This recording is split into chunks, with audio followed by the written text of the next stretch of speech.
Very good morning. We had a slight delay. Very good morning to this 3-day international webinar on imagining catastrophe, literary and cultural representations of environmental disaster, organized by the Department of English and IQAC, Seva Bharati Mahavidyalaya, Kapgari, Jhargram, West Bengal. On behalf of the college, as well as on behalf of the department, I welcome all the participants, eminent academicians, guests of honors to this program. I take this opportunity, first of all, to express my gratitude to Dr. Babulal Mahato, WBCS Executive, SDO Jhargram, Government of West Bengal, as well as Administrator of Seva Bharati Mahavidyalaya.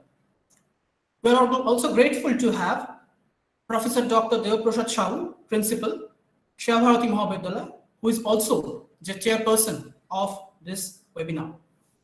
It is indeed a matter of great privilege for us to have Professor Dr. Amya Kumar Panda, Honorable Vice Chancellor of Sadhu Ramchand Murmu University, Jhargram, which is also known as Jhargram University. Thank you, sir. Thank you for joining with us. And it is indeed a privilege to have Professor Scott Slovic, University Distinguished Professor of Environmental Humanities, University of Idaho, USA, who will be our keynote speaker. Our thanks to Professor Swarnalata Rangarajan, Professor, Department of Humanities and Social Sciences, IIT Madras, Chennai, India, who is our plenary speaker. Mention must be made of Mr. Shubhendu Shekhar Noshkar, who has kindly been agreed to be the chairperson of the technical session. He is the assistant professor of the university, Vidyasagar University. Now, before we start our proceedings today, I would request Miss Papiya Dash, who is also an alumni of the college, to inaugurate the program with her song. And I take this opportunity to remind everybody that Miss Papiya Dash is currently posted in Assam as a teacher, in her capacity as a teacher. She's working there and she has just joined recently. I wish her all the best for her future. And with that, may I request Papiya Dash to kindly inaugurate the program with her song. Over to you, Papiya. Thank you all for this opportunity. I'm really loving it to start this program with my song, and I pay my gratitude to the Honorable Vice Papiya, your audio is muted. We can't hear you properly. Please unmute yourself. Yes. No, Papiya is audible.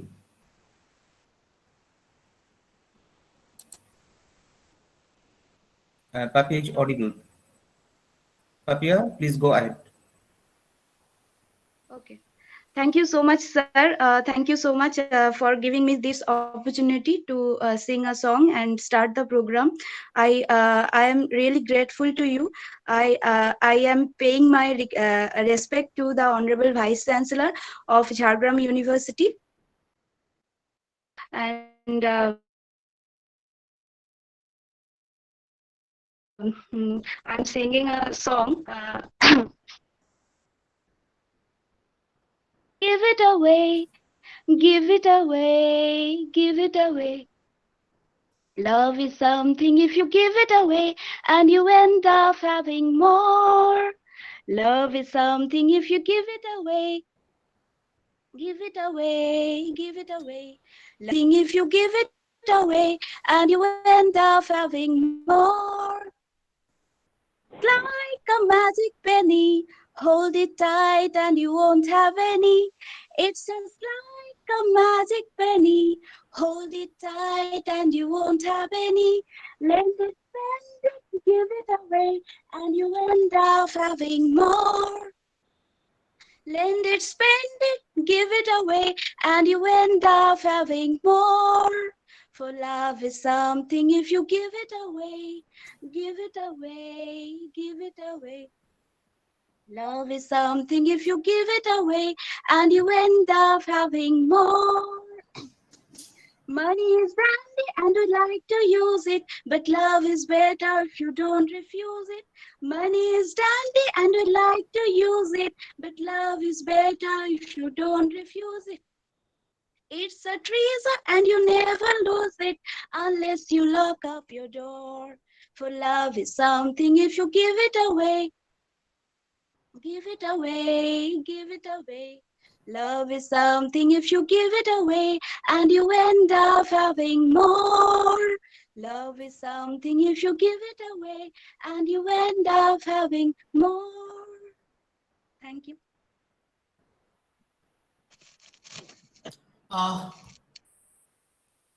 Thank you, Papia. Thank you. Thank you, Papia, for this beautiful song. May I now request?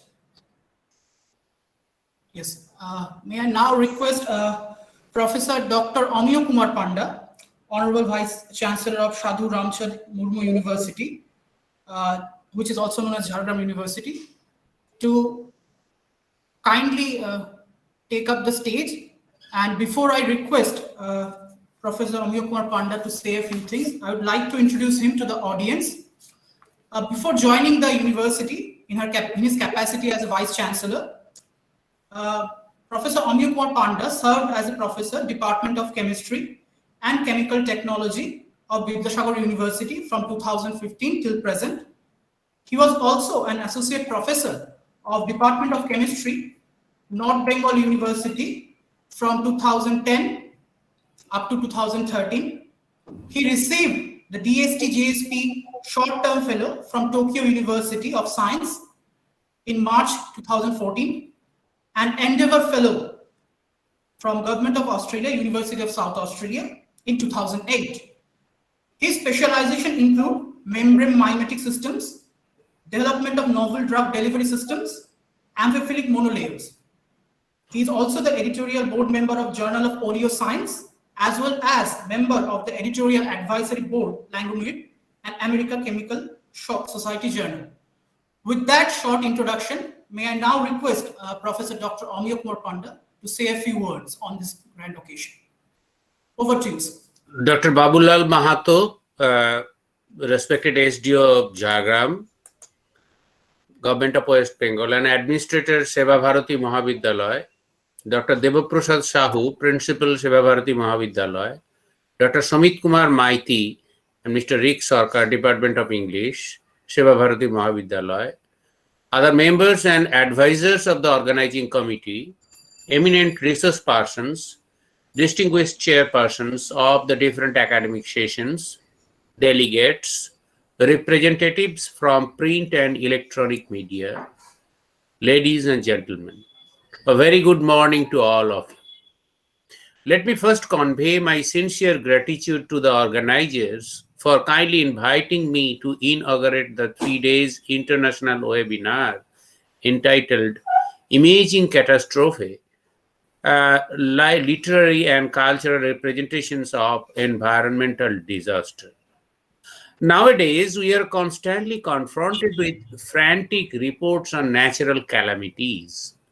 Major news outlets describe the potentially cataclysmic effects of the latest forest fires, floods, and storms, and due to the ongoing climate crisis, extreme weather events can be expected to have ever greater impacts on our lives.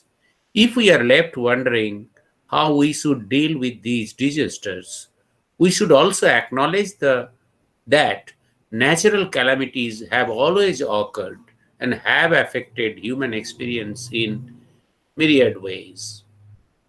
The global outbreak of COVID-19 pandemic has once again foregrounded the issue of eco-catastrophe. As several recent scientific science studies suggest, the interconnectedness between the frequent occurrences of epidemics and pandemics and the environmental crisis and disaster. Although environmental disasters are natural phenomena, those which now occur in the Anthropocene era are basically anthropogenic and more frequent and more violent. Disasters, as mentioned earlier, are now more frequent than ever before. Disasters, as we may know, are not always catastrophic in nature. They may be slow and incremental, whether natural or human-induced. Disasters disturb the socio-ecological system, aggravate the social, economic, political conditions, and involve the issues of justice, human rights, and equality. The devastation wrought by the incessant rainfall very recently in Kerala and Uttarakhand, as well as in the Himalayan, Bengal, and Sikkim, has forcefully brought home in the heightened risks arising out of the climate change. You all know it well. Extreme weather events that are dissimilar to 90 to 90%, 95% of weather events is one of the symptoms of climate change. Now, according to a very recent report of the National Disaster Management Authority of India, which is headed by our Prime Minister, India is vulnerable. Remember, India is vulnerable to it, as estimates that 27 states and union territories are now disaster prone. And disasters take a huge toll on individuals and larger communities. Catastrophe bonds. Now a new term has appeared. We know health insurance. Now there is another kind of bond, catastrophe bonds. Catastrophe bonds have emerged over 25 years as a popular option for insurers, reinsurers, global corporations, and even governments as a way to protect themselves against natural disasters. But I still wonder, I always wonder, as how do literary texts orient their readers toward conflicts over the meaning and uses of water or butterflies and their rainforests? What might these texts say about how the planet looks from different perspectives around the world? How does literature try to make readers and see struggles over scientific abilities to alter and re-alter life? You'd agree with me that since prehistory, literature and arts have been drawn to portrayals of the physical environments and human environment interactions. The modern environmentalists movement, as it emerged first in the late 19th century, and its more in recent incarnation in 1960s, gave rise to a rich array of fictional and non-fictional writings concerned with humans' changing relationship to the natural world. Only since then, the early 1990s, however, has the long-standing interest of literature studies in these matters generated the initiative most commonly known as eco-criticism, an eclectic and loosely coordinated movement whose contributions thus far have been most visible within its home discipline of literature, but whose interests and alliances extend across various art forms and media. In such areas as the study of narrative and image, eco-criticism converges with its sister disciplines in humanities, environmental anthropology. I'm glad to know that your college is going to organize another event on the anthropology of epidemics, environmental history, and environmental philosophy. Now, you know all that literature, culture, and the environment, it focuses on new research in the environmental humanities, particularly work with a rhetorical or literary dimension. I'm sure that the 3 days webinar will explore how ideas of nature and environmental concerns are expressed in different cultural contexts and at the different historical moments. There will be exchanges of thoughts as how cultural assumptions and practices, as well as social structures and institutions, shape conceptions of nature, the natural, species boundaries, use of plants, animals, and natural resources, the human body in its environmental dimensions, environmental health and illness, and relation between nature and technology.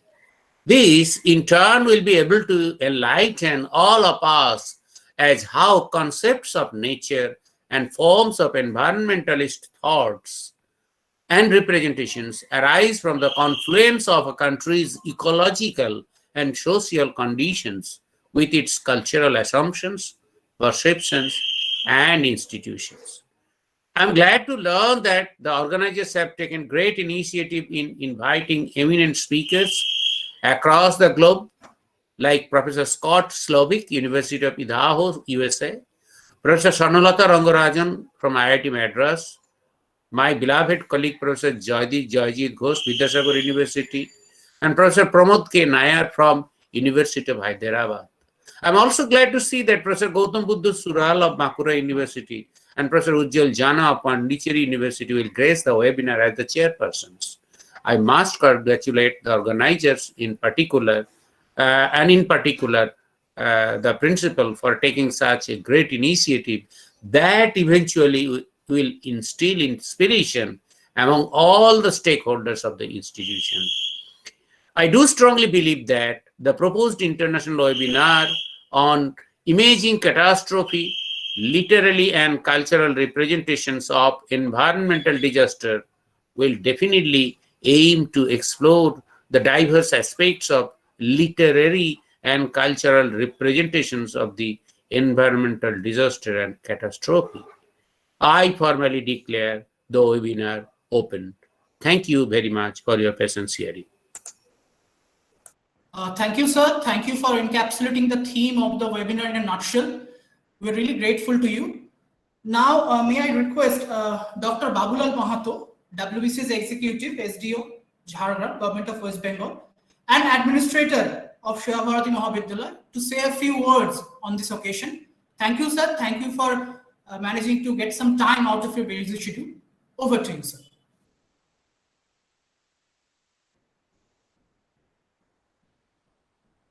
Good morning to everybody. Am I audible? Yes, sir. You're very much audible. Yes, please go ahead. Thank you, everybody. This 3 days international webinar on imaging catastrophe, literary and cultural representations of environmental disaster during these 3 days, 22nd to 24th October, organized by the Department of English, Seva Bharati Mahavidyalaya.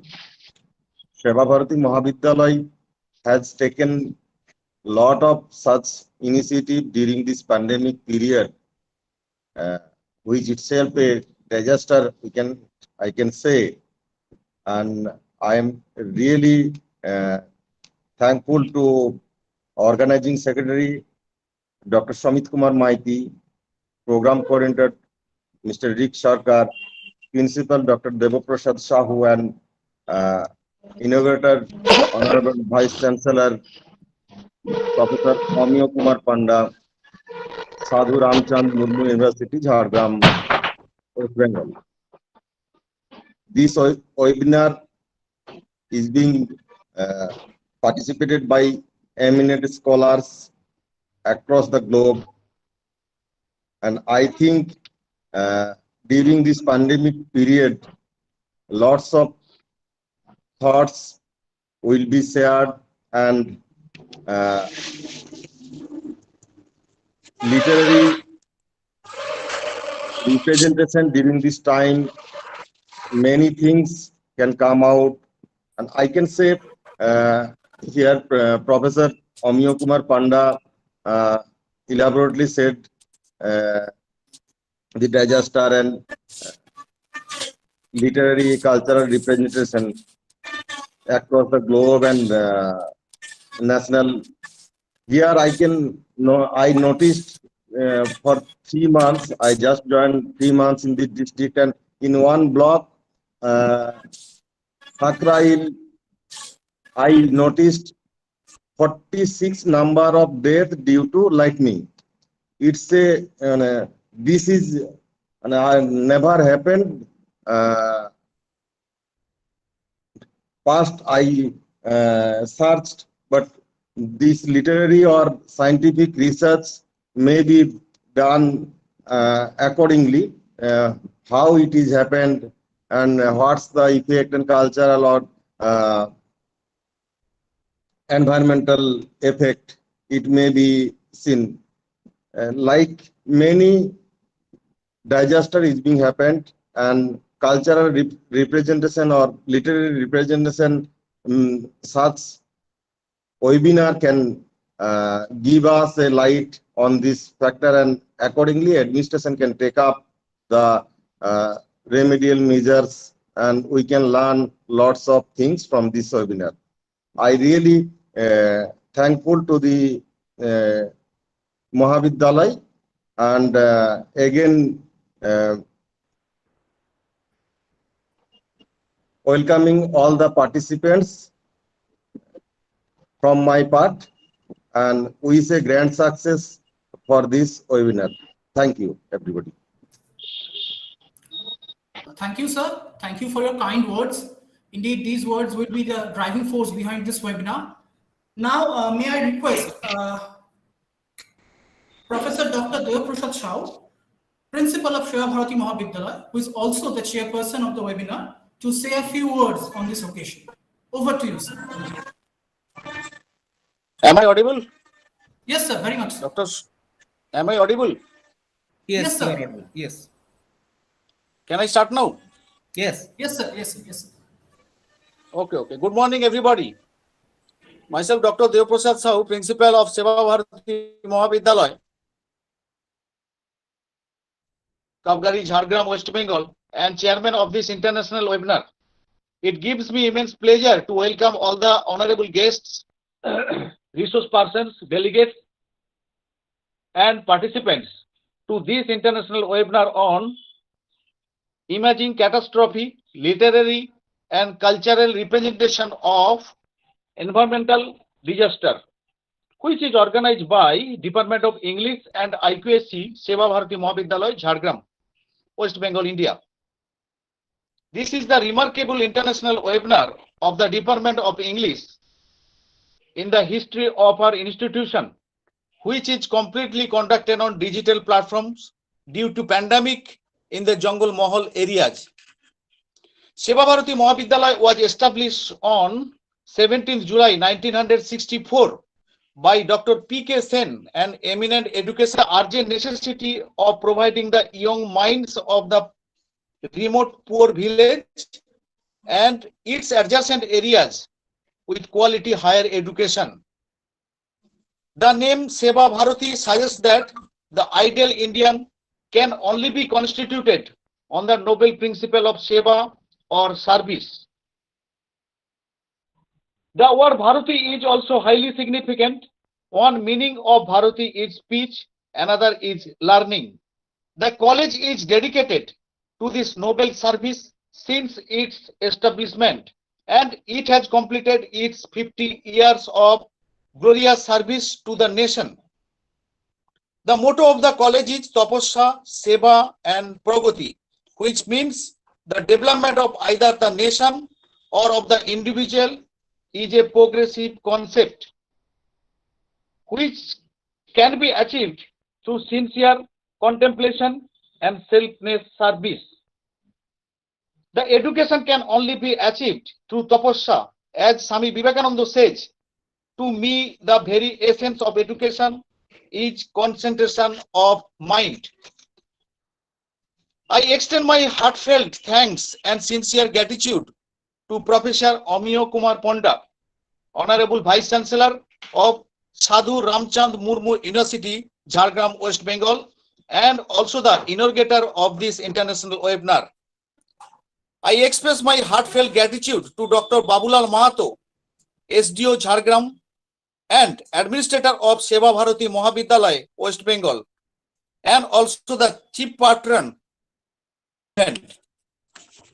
I express my heartfelt gratitude to Professor Scott Slovic, University Distinguished Professor of Environmental Humanities, University of Idaho, USA, for his kind consent to deliver the keynote address in this international webinar. I feel honored to welcome all the resource persons of this 3-day international webinar in this auspicious occasion. Professor Swarnalata Rangarajan, Department of Humanities and Social Sciences, IIT Madras, Chennai, India. Professor Joyjit Ghosh, Department of English, Vidyasagar University, West Bengal. Professor Pramod K. Nair, Department of English, University of Hyderabad, India. I feel privileged to welcome all the chairpersons of this 3-day international webinar. Mr. Shubhendu Shekhar Noskar, Assistant Professor, Department of English, Vidyasagar University, West Bengal. Professor Gautam Buddha Sural, Department of English, Bankura University, West Bengal. Dr. Ujjwal Jana, Associate Professor, Department of English, Pondicherry University, and Dr. Snehasis Maiti, Associate Professor, Department of English, Kontai PK College, Purba Midnapur, West Bengal. I heartily welcome them all to this 3-day international webinar. I warmly welcome all the paper presenters from various institutes of different parts of our country, as well as different parts of the world. I extend my heartily thanks to Dr. Samit Kumar Maiti, HOD, Department of English, and he is also the coordinator of IQAC and convener of this international webinar, Mr. Rick Sarkar, Assistant Professor, Department of English, Seva Bharati Mahavidyalaya, and joint coordinator of this webinar, Mr. Tanmoy Sarkar, Mr. Shubhankar Acharya, Mr. Lokhikanto Chatterjee, Department of English, Seva Bharati Mahavidyalaya, and all members of organizing committee for organizing this 3-day international webinar for the benefit of the students and community. This international webinar is going to be a vibrant and fruitful platform for academic discussion with the participation of paper presenters from various colleges, universities, and academic institutions. Finally, I extend my genuine sense of appreciation to all members of organizing committee, technical assistants, and other members of this international webinar. Last but not the least, this webinar is for the academic development of the student community, which suffer a lot during this COVID-19 pandemic situation. I wholeheartedly welcome all the students to participate in this webinar to make it a fruitful and memorable one. I wish you grand success. Thank you all. Thank you. Thank you, sir. Thank you, sir. As the organizing secretary and convener, I cordially welcome you all to this 3-day international webinar on imagining catastrophe, literary and cultural representations of environmental disaster, organized by the Department of English and IQAC Seva Bharati Mahavidyalaya, Kapgari, Jhargram, West Bengal. Now, let me just say a few words about the theme of the webinar. This 3-day international webinar will focus on the explorations of the theme of imagining catastrophe, literary and cultural representations of environmental disaster. Disasters such as cyclones, floods, earthquakes, dust storms, thunderstorms, heat waves, tornadoes, tsunamis, deluges, volcanic eruptions, storms, wildfires, landslides, flash floods, and other forms of environmental disaster are, as you all know, natural phenomena. But the environmental disasters which now occur in the Anthropocene era are basically anthropogenic and more frequent and more violent. Whether natural or human-induced, disasters disturb the socio-ecological system, aggravate the economic and political conditions, and involve the issues of justice, human rights, and equality.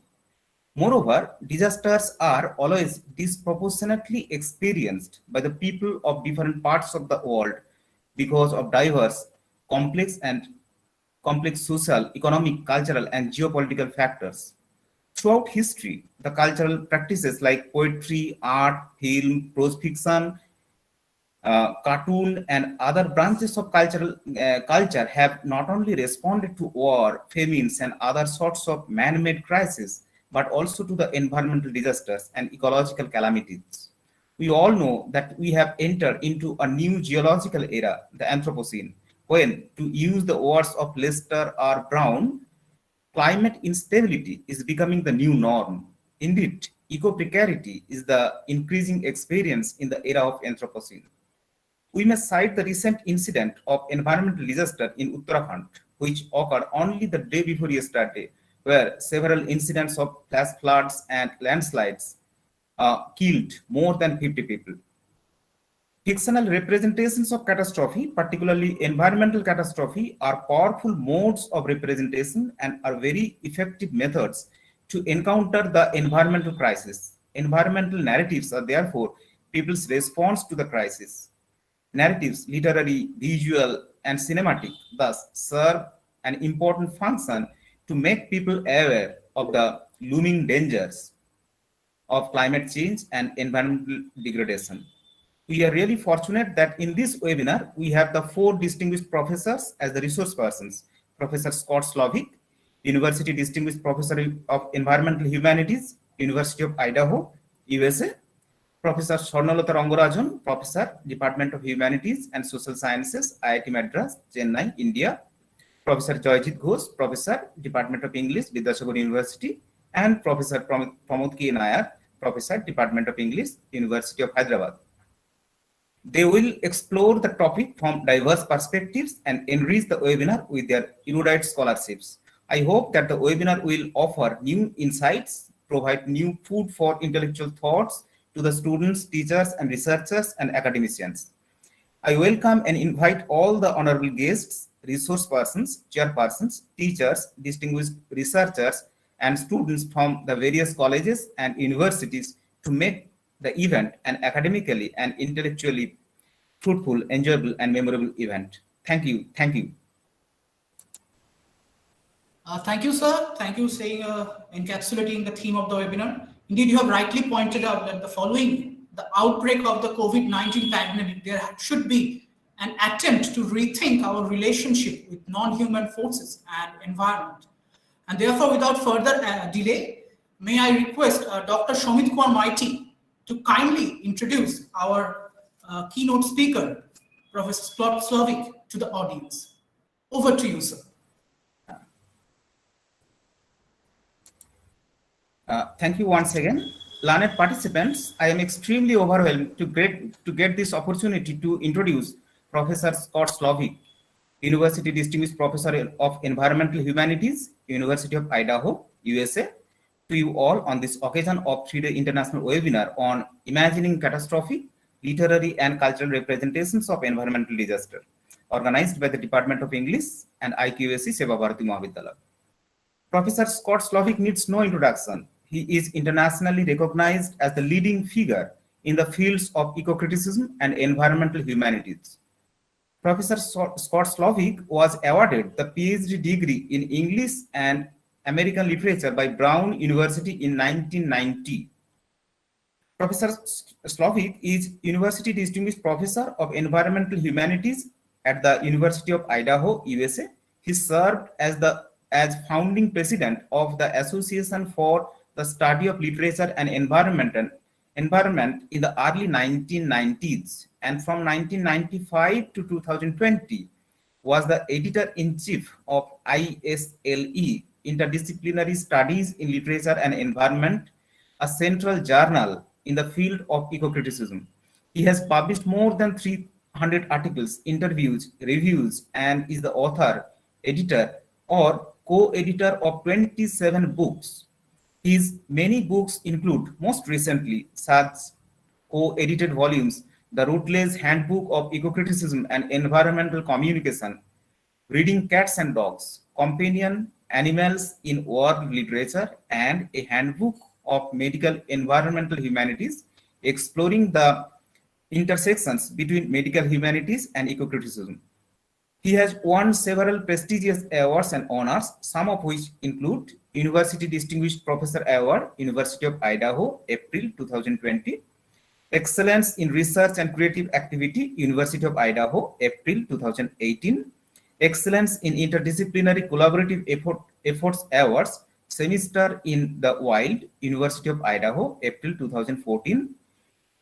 Thornton Peace Prize, University of Nevada, Reno, May 2012. We feel really fortunate that such a distinguished scholar and eminent professor like him accepted our invitation and has kindly given his consent to deliver the keynote address in this webinar. I express my heartfelt gratitude and sincere thanks for giving us time and for sharing your knowledge and expertise with us. With this very brief introduction, I now request Professor Scott Slovic, sir, kindly to proceed to deliver the keynote address. Over to you, sir. Thank you very much for your invitation and the opportunity to speak with all of you about imagining catastrophe. I wonder if you can put my slides up on the screen, and I'll begin my presentation.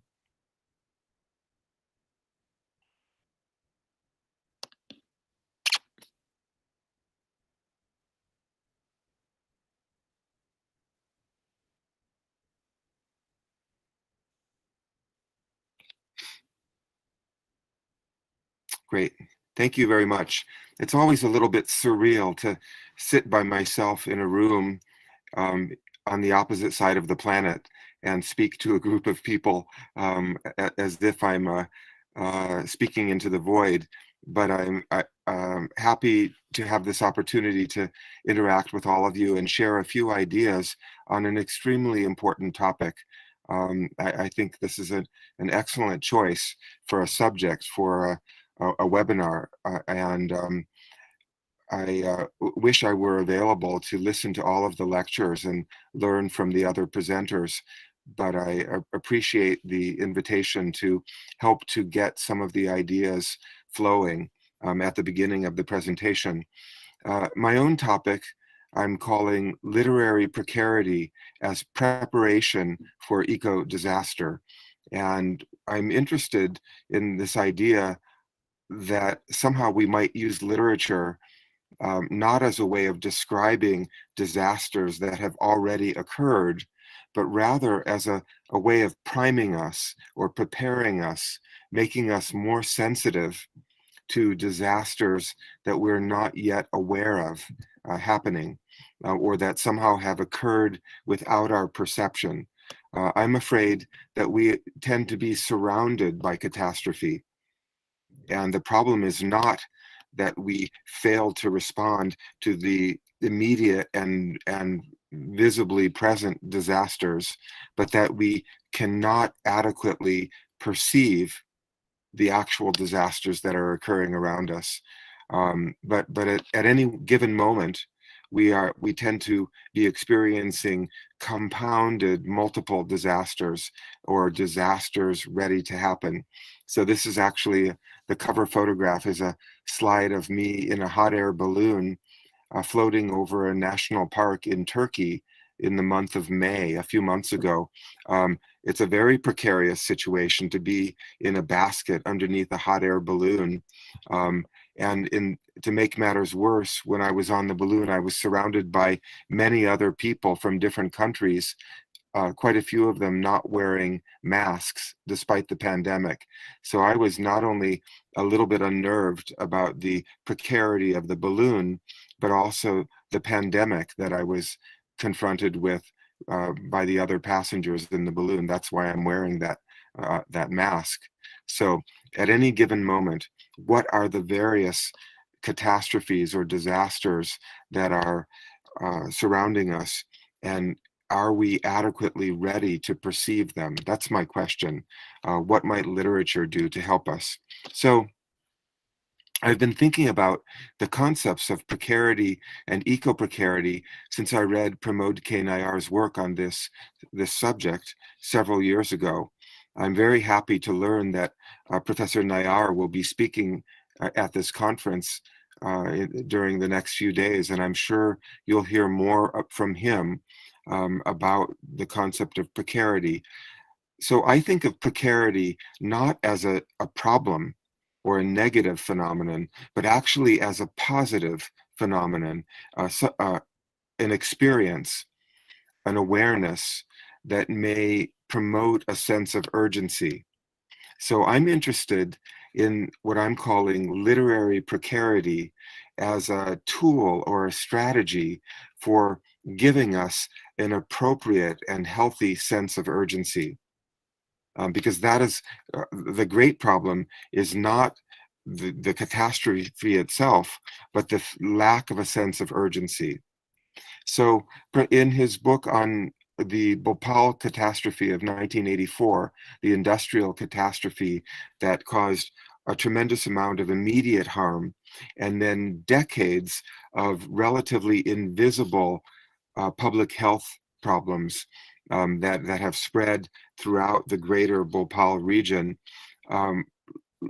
Professor Nayar is attentive to the biopolitical and ethical aspects of the harm that came from this industrial activity and afflicted many innocent people who were exposed to the toxicity of the environment caused by human action. So I'm interested in this relatively invisible ethical implications of innocent people and non-human phenomena affected by certain kinds of disasters, not only during the immediate event, but for decades following the event, the invisible, subtle permeation of the environment by toxicity has created this biopolitical catastrophe that has been relatively invisible. The next slide. After his book on Bhopal, Professor Nayar, 2 years later, 2019, published a book called Eco-Precarity, Vulnerable Lives in Literature and Culture, in which he explores not only the vulnerability of human communities as a result of industrial activity, such as the Union Carbide chemical spill in 1984, but also the fact that on a much larger scale, the planet itself is vulnerable and fragile. He writes that the Earth has a contingent nature. We cannot rely on the Earth being utterly stable and protected, but in many ways, the Earth itself is precarious. And he says that he refers to the beauty, fragility, and singularity, that the fact that there are no other planets, that there is a unique individual planet that we inhabit and which we stand to lose if we do not take care of our only home. So this emphasis on our only home really highlights the extreme vulnerability and what's at stake in damaging the planet. The planet itself actually will always be here. Environmentalism and environmental concern is not about avoiding the disappearance and the utter eradication of the planet, but rather maintaining the habitability of the planet for living species, including the human species. And ultimately, where I'm headed in my lecture is toward a sense of acute human vulnerability and the possibility that we will inadvertently, through our relatively mindless activities, create conditions on the planet that will be catastrophic primarily for our own existence. And that we really must learn to take care of our only home from an anthropocentric, a human-centered perspective. So much of that is embedded in this statement by Professor Nayar from his book, Eco-Precarity. So maybe we can move on to the next slide. So my lecture will be in two parts. Part one, I'm calling the challenge of apprehending eco-precarity or eco-disaster. And I view this as a really vital aspect of appreciating our own precariousness and the precariousness of the natural world. So what does eco-precarity look like in the 21st century? Often, even though we sometimes see immediate and obvious disasters, terrible flooding, terrible fires, the effects of drought, despite these obvious and visible disasters, eco-precarity more often looks like a map, an abstract representation of the planet, which is, in this case, it's a representation of one of the most vulnerable and precarious places on Earth. That's what this particular map shows. This indicates the Marshall Islands in the South Pacific Ocean. And as I say, it's a very abstract representation. We cannot see suffering. We cannot really see the disaster.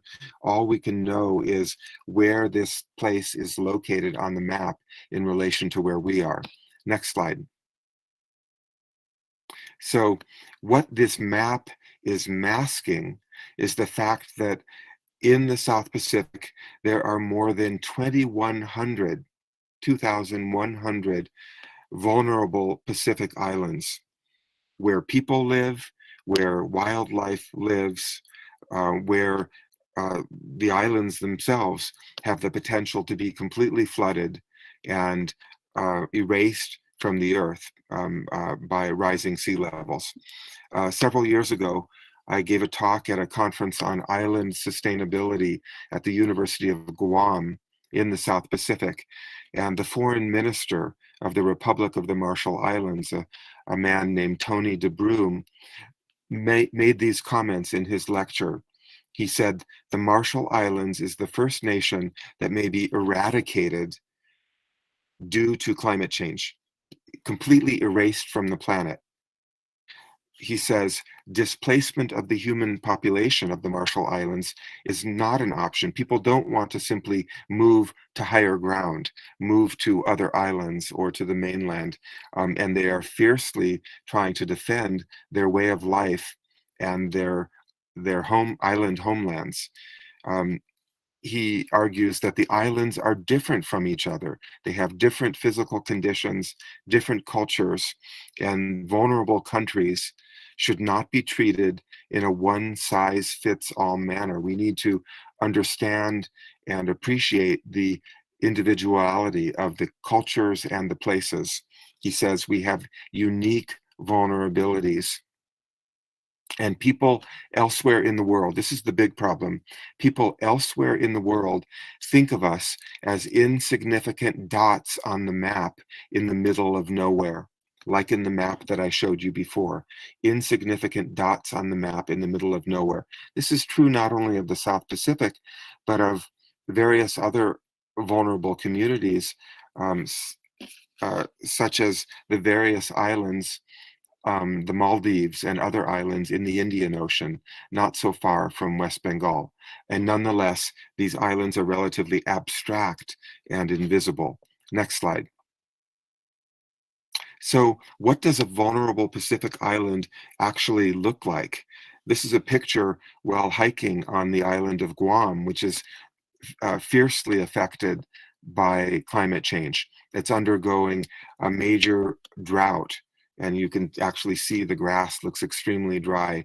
The drought is part of the change in weather patterns that have a devastating effect on the ecology of Guam and other similar islands. This is an image of 21st century eco-precarity, which some might even describe as a form of cultural genocide, the wiping out of a culture. Or at least it's something that we might refer to as slow violence. It is slow, it is relatively invisible, and you cannot actually see the catastrophe happening before your eyes. So this depicts massive drought on the island of Guam. Next slide. So one of the important concepts for depicting disaster and helping us imagine catastrophe is Rob Nixon's concept of slow violence from his 2011 book. Slow violence is essential to the literary representation of precarity and eco-disaster. And representing slow violence is the job of people whom Nixon calls writer-activists, of activists, thinkers, activists, artists working in other media as well, in addition to literature. Next slide. So Nixon defines slow violence as a violence that occurs gradually and out of sight, a violence of delayed destruction that is dispersed across time and space, and attritional violence that is typically not viewed as violence at all. So you could substitute the word catastrophe or disaster for violence. So slow catastrophe, slow disaster, which may not even be recognized as disaster at all because it's so slow. It's spread out or dispersed across time and across space, too slow and too large to be perceptible by the human senses.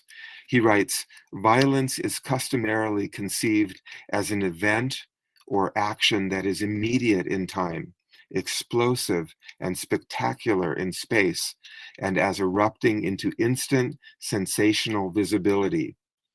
And he says, we need to engage a different kind of violence, a violence that is neither spectacular nor instantaneous, but rather incremental and accretive, its calamitous repercussions playing out across a range of temporal scales, different time scales, not only in the immediate explosive time scale of a massive flood or a massive fire, which are the more obvious forms of eco-catastrophe. What about extinction, which occurs gradually and invisibly? What about climate change? What about microplastic pollution in the oceans? What about the spread of toxic chemicals, which happens often slowly and invisibly over the course of many years? All of these things are forms of catastrophe which we cannot perceive with our ordinary human senses. Thus, the notion of slow violence or invisible violence is really fundamental, I think, to appreciating and imagining the kinds of catastrophes that are most urgent in the world today. Next slide. So, what kinds of interventions are artists, including writers, making in order to help us appreciate the types of phenomena that are extremely significant and disturbing, but relatively imperceptible? Elizabeth Kolbert is a writer for New Yorker magazine in the United States, a well-known journalist and literary essayist who has written a book called Field Notes from a Catastrophe about global climate change. And then in 2014, she published The Sixth Extinction, An Unnatural History, which is a book-length study of the sixth mega extinction. Not the extinction of one species, but the extinction of numerous species, one after another, which we are living in the midst of right now. 2 weeks ago, the United States government declared 23 more species extinct in North America. And many of these are very well-known species, which people thought continued to exist, but which have not been cited by experts for several years. And now we're worried that they have gone extinct. Every day, species are becoming extinct all around the planet. So in her book, Kolbert is both technical explanation of the difference between ordinary extinction or background extinction, which is always occurring as species evolve and devolve into disappearance. And she's trying to explain what is unique about the time period that we are living through now in the 21st century Anthropocene, which is a time of mass extinctions. In addition to the normal background extinctions, there is a crash, and disappearance rates are spiking. Extinction rates are spiking high, much higher than normal. And yet she doesn't merely provide the technical information. She tries to make the information poignant, visible, perceptible. Next slide. And she does so by telling the story of working with ecologists who are attuned to the minute occurrences of extinction with individual species. She writes about visiting the country of Panama in Central America with an ecologist scheduling her visit to Panama to coincide with a trip into the Panamanian jungle to look for particular endangered species. So this little passage that I've given you here is actually the story of an adventure in order to find certain endangered species. And this story lasts several pages. In the middle of the opening chapter of her book, I've only given you a small quotation here, excerpted from that chapter, to show how she's attempting to make perceptible the phenomenon of extinction, which is otherwise a rather invisible phenomenon. I'll just read some parts of this. She says, one of the amphibians that Griffith was hoping to catch, the horned marsupial frog, has a distinctive call that's been likened to the sound of a champagne bottle being uncorked. As we sloshed along, by this time we were walking in the middle of the stream, we heard the call, which seemed to be emanating from several directions at once. She brings us into the scene, actually into the jungle, so we can feel as if we're hearing the call of this endangered marsupial frog. Then a few paragraphs later, she writes, around midnight, we headed back to camp. The only animals Griffith decided to bring with him were two tiny blue-bellied poisoned frogs and one whitish salamander, whose species neither he nor the two Americans could identify. The frogs and the salamander were placed in plastic bags with some leaves to keep them moist. It occurred to me that the frogs and their progeny, if they had any, would never again touch the floor of the rainforest, but would live out their days in disinfected glass tanks. That night it poured. It rained heavily, and in my coffin-like hammock I had vivid, troubled dreams. The only scene from which I could later recall was of the bright yellow frog smoking a cigarette through a holder, a bizarre and unnatural scene of a kind of a nightmare of a frog smoking a cigarette, completely denatured, removed from its natural environment due to a deadly fungus caused by global climate change, and thus forcing the extinction of this particular frog and various other species in the Central American jungle. So this type of story is intended to be a kind of antidote to slow violence and the invisibility, imperceptibility of the phenomenon of extinction, that form of slow violence. And so I'm interested in this not only as a representation of an ongoing catastrophe, but as a way of sensitizing us to other types of eco-catastrophes or eco-disasters that we cannot perceive, because these disasters are happening all around us, and we need to be attentive not just to one disaster at a time, but to the multiplicity of such occurrences. Next slide. There are many examples of literary representation of invisible disaster. And in one case, the celebrated Belarusian author Svetlana Alexievich, who received the Nobel Prize for Literature in 2015, she's particularly well known for representing such disasters as the Chernobyl nuclear disaster from the mid-1980s.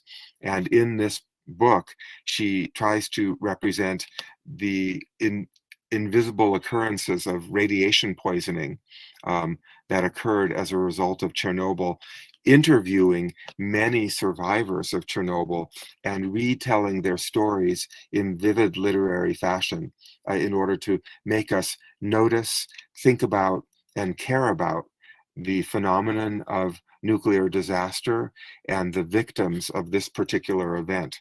It's the work that Alexievich did on Chernobyl is a little bit like the work that Professor Nayar represents in his book on Bhopal. Years after the actual catastrophe, trying to make us remember and realize the danger of this particular technology, which continues to exist in nuclear power plants in many other parts of the world. So I would draw a line, a connection between work like Elizabeth Kolbert's writing about extinction and Alexievich's writing about nuclear disaster. Next slide. So, understanding the particular poignancy that comes from telling individual stories about experiences that we have on the ground in our particular locations in the world, I've found it especially meaningful to try to work with local people to guide them to provide testimony about eco-precarity and eco-disaster that they're experiencing in whatever part of the world they inhabit. So this particular photograph shows a workshop that I conducted with a group of students at the University Putra Malaysia in the country of Malaysia in Southeast Asia in 2015. And in this picture at the end of the workshop, it's a 3-day workshop, there's a PhD student from Nigeria who's telling the story of desertification, the encroaching desert in northern Nigeria, where he comes from. The Sahara Desert, due to drought, is pushing its way further and further into Nigeria, something I had never really even thought about, I hadn't been aware of, until he told his story in the form of personal testimony. So this is the idea of writing about these subjects isn't only something that prominent writers such as Elizabeth Kolbert or Svetlana Alexievich might do, but ordinary citizens can also be taught to use their voices to describe what they're experiencing. Next slide. Here are some images from a workshop on environmental writing and personal testimony that I taught when I was in Guam in 2016 to give a lecture. I actually spent an entire day with a group of 25 environmental scientists and citizens, and also some university students, giving them small writing assignments. You can see all of them are sitting there writing, and one man, the large man with a clipboard in front of his face, is a scientist, and he attended the workshop and said, "I'm not a writer, I don't know anything about writing." And he stayed with us all day, and after 5 or 6 hours, he actually declared to the group, I realized that I am actually a writer. I have a voice. I have the ability to capture my experience and my professional scientific expertise in a way that might be useful to the public. Here's another woman standing in the ocean doing some writing. Next slide.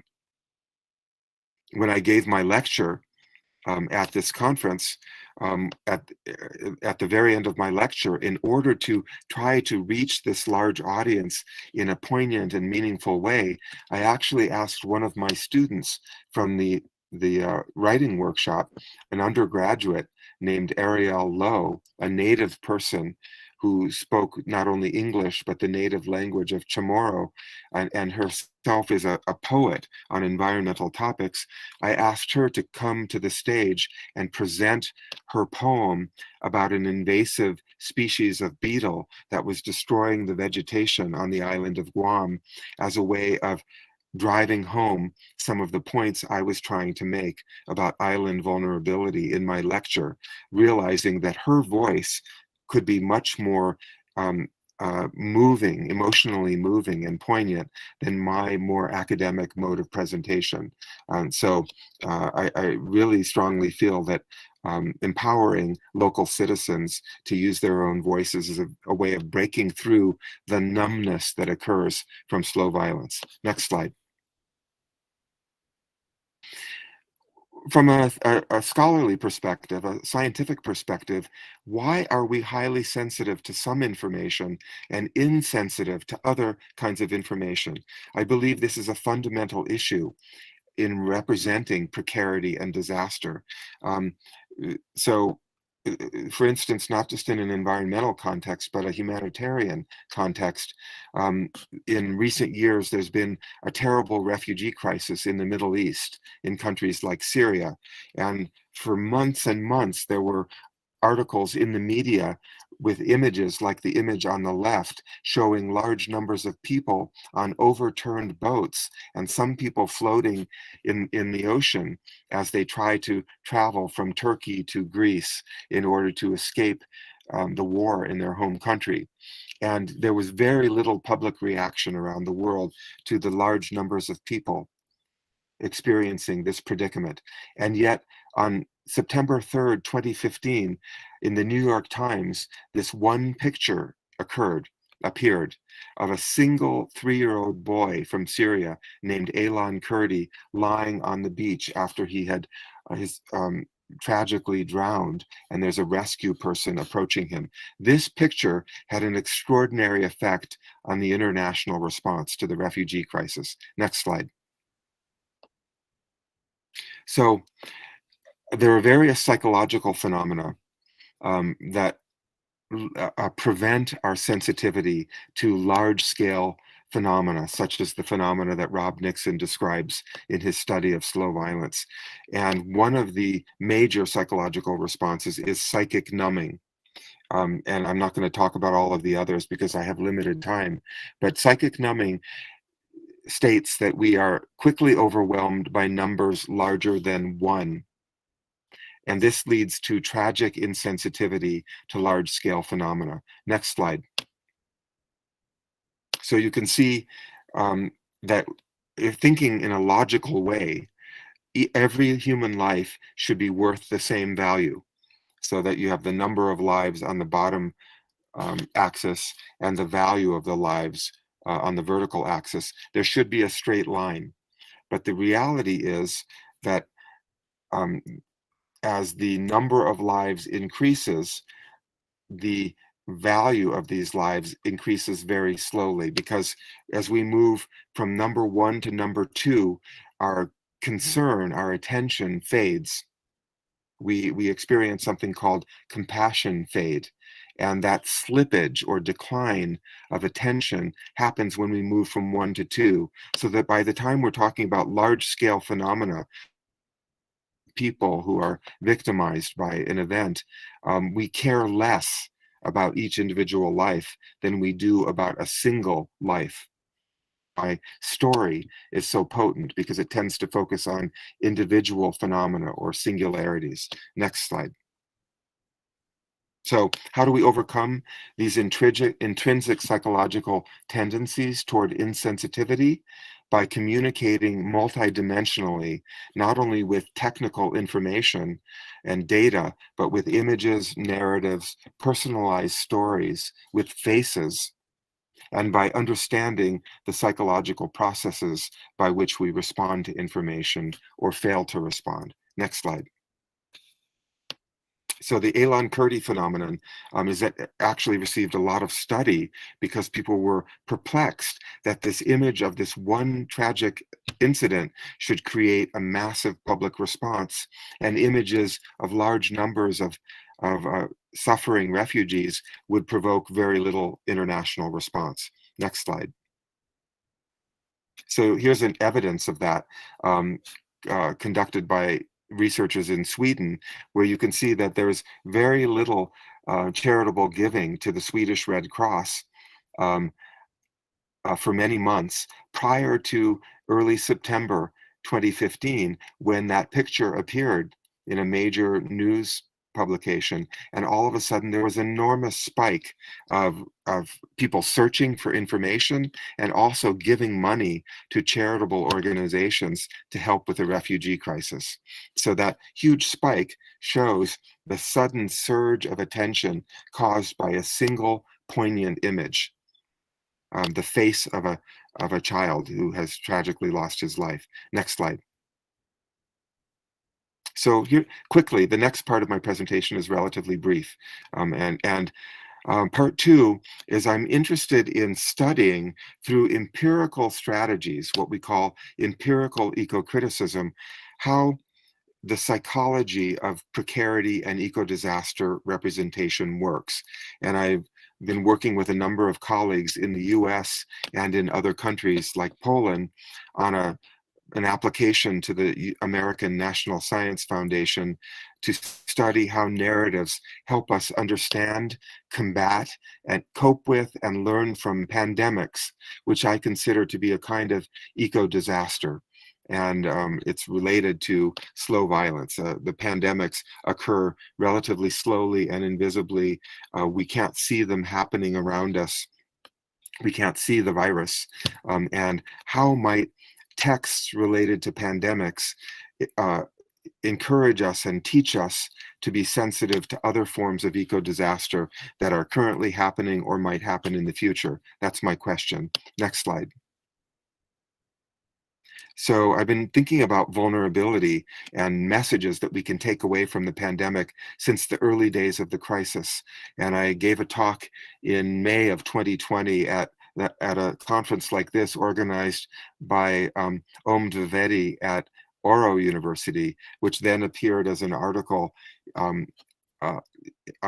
COVID World, COVID Mind, Toward a New Consciousness on a Swedish website devoted to environmental humanities responses to the pandemic, in which I began to write about universal vulnerability, the idea of possibly enabling us to feel precarity or vulnerability on a much wider scale that will help us not only respond to the pandemic, but to other kinds of disasters occurring in the world by keeping this sense of vulnerability.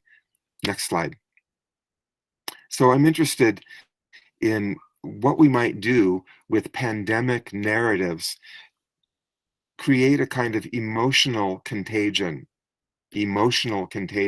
from the narratives to the audience, to the reader, so that we feel vulnerable and we take that vulnerability with us into our lives in order to be more mindful of these invisible, slowly violent occurrences happening around us. And I'm interested to see whether there might be a sort of narrative contagion so that not only by virus, but by story, we can, quote unquote, infect readers with a sense of precarity that will be helpful to them in their lives. Next slide. So one of the books that I'm using for this study is a pandemic novel by Peter Heller, an American novelist. The novel was published in 2011. And I'm interested in whether reading a pandemic-related prompt in an experimental situation might change people's sense of personal vulnerability. So here's a passage in which the protagonist of the novel, during an influenza epidemic, his wife is terribly ill. She can barely breathe. She's on the verge of death, and she asks him to kill her, to suffocate her with a pillow. It's a scene of terrible tragedy and vulnerability. And what I would like to do is ask experimental research subjects to read a passage like this, which is an extremely moving and poignant narrative, and then give them certain tests in order to see whether their own feeling of their own vulnerability, their own precarity has changed as a result of exposure to this story. Next slide. And here's another passage from Peter Heller's novel, The Dog Stars, which is about insensitivity to disaster. He says, just briefly, I didn't see the collapse, the mass death, but I felt it coming like a pressure drop, the kind that is worse than bad weather. We had it a few times growing up on the ranch.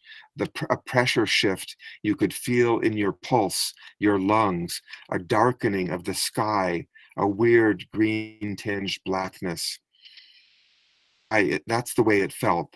Why I think I should have known there was a disaster around me, but I couldn't quite bring myself to full awareness of it. So this is after the fact, a sense of frustration that he hadn't been more sensitive to a perceived threat.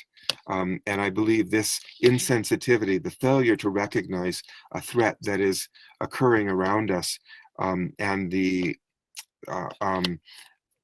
regret afterwards about not being aware of that and not being more careful is also, I think, a very moving emotional situation, which could be fascinating to expose experimental subjects to and see how this changes their worldview, encountering a text like this. Next slide.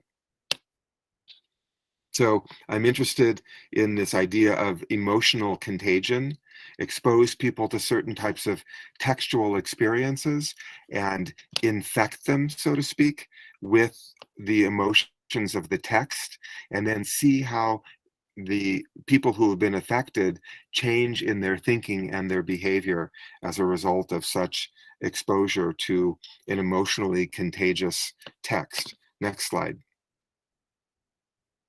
Interested in a psychological phenomenon called mortality salience. The idea that whenever mortality is part of a narrative, that is, that there's death involved, or there's a risk of death, there's an increased level of compassionate values and mindfulness. And I would like to use some of these narratives of pandemic and possibly other kinds of narratives of dire catastrophe in order to test theories of the salience of mortality in inspiring increased mindfulness and compassion on the part of audiences. Next slide. So my question is, how might all people, not only people who live particularly acute, vulnerable lives because of their socioeconomic status and maybe their particular geographical location, how might all people develop a salutary or a healthy sense of precarity, a new mindfulness, what I would call a full stomach sense of eco-precarity as a result of exposure to particular types of texts? That's one of my research questions for this empirical study I've been describing. Next slide. And another key work in supporting my studies of literary precarity and human non-exceptionalism, that is, the fact that humans are vulnerable. It's not only frogs that may become extinct and many other species, but human beings are vulnerable to extinction because of what we're doing to our precarious planet. And there's a 2021 book by Sarah McFarland called Eco-Collapse Fiction and Cultures of Human Exceptionalism. So exceptionalism means we tend to think, well, humans are different. Frogs may be vulnerable. Woodpeckers, the ivory-billed woodpecker, which just went extinct, may be vulnerable. Whales may be vulnerable. Elephants may be vulnerable, but not humans. We are exceptional. We are different. And in this book, McFarland argues that eco-collapse fiction, such as Peter Heller's novel, The Dog Stars, this is one of her examples, reveal that humans are not exceptional. We are vulnerable to extinction. We are entangled with the ecological processes that make other species acutely vulnerable. Next slide. So this is my last slide.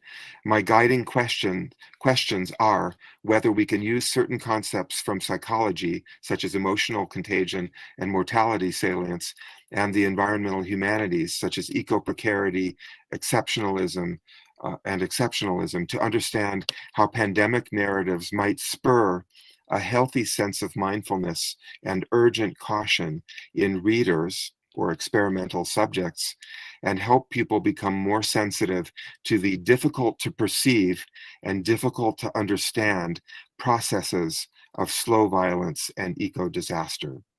So I'm interested not so much in the obvious forms of eco-disaster, but in the non-obvious, subtle, and barely perceptible kinds of disaster that may really be truly threatening to our very existence as a species and to many other species on the planet. And this last image for you, just as an example of precarity, is my colleague, the retired eco-critic Cheryl Glotfelty, one of the founding scholars in the field of eco-criticism. She's retired now as a professor, but she spends her time doing a sport called highlining, walking on a rope over huge chasms. This is in Yosemite National Park. She is attached to the rope, but she's still in a very precarious condition. And when I look at this, I think about my own vulnerability, and my hands start to sweat, and I think, wow, our human lives are very vulnerable. We are not immune to disaster, and we are just like other species with whom we share the planet. So thank you for your attention. I don't know whether we have a few minutes for questions or not, but thank you for allowing me to share some ideas with you. Thank you, sir. Thank you for this wonderful presentation. Indeed, right at the beginning of your presentation, you have talked about your own sense of precarity when you are there in a hot air balloon, boxed in a small confined places where people were without any mask, which compounded your own situation. You have also premised your presentation on P.K. Nair's book, and also you have talked about the Bhopal gas tragedy and established a connection between the gas tragedy that took place in Bhopal as well as the tragic incidents of Chernobyl. You have also talked about the psychological effects to this, ecological disasters as well, the refugee crisis in the course of your lecture. Thank you, sir. Now, can we have some questions from the audience on these presentations?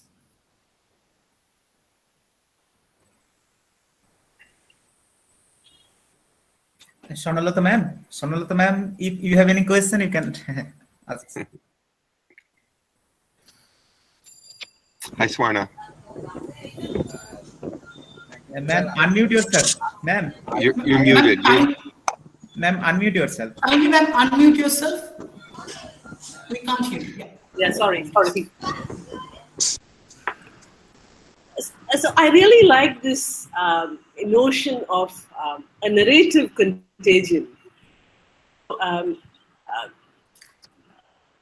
But my question is this: in these times of despair and darkness, do narratives that kind of alert us to eco-precarity,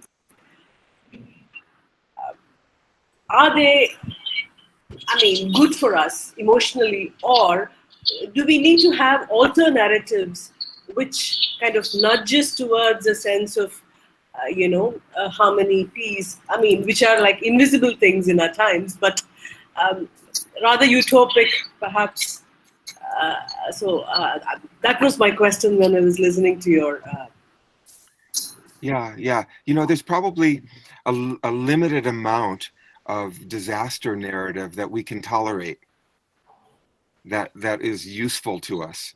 And if we were inundated with too many stories of poignant tragedy, it would be numbing and overwhelming. So the reality is we probably need just the right amount, the right dosage, let's say, of eco-tragic narrative in order to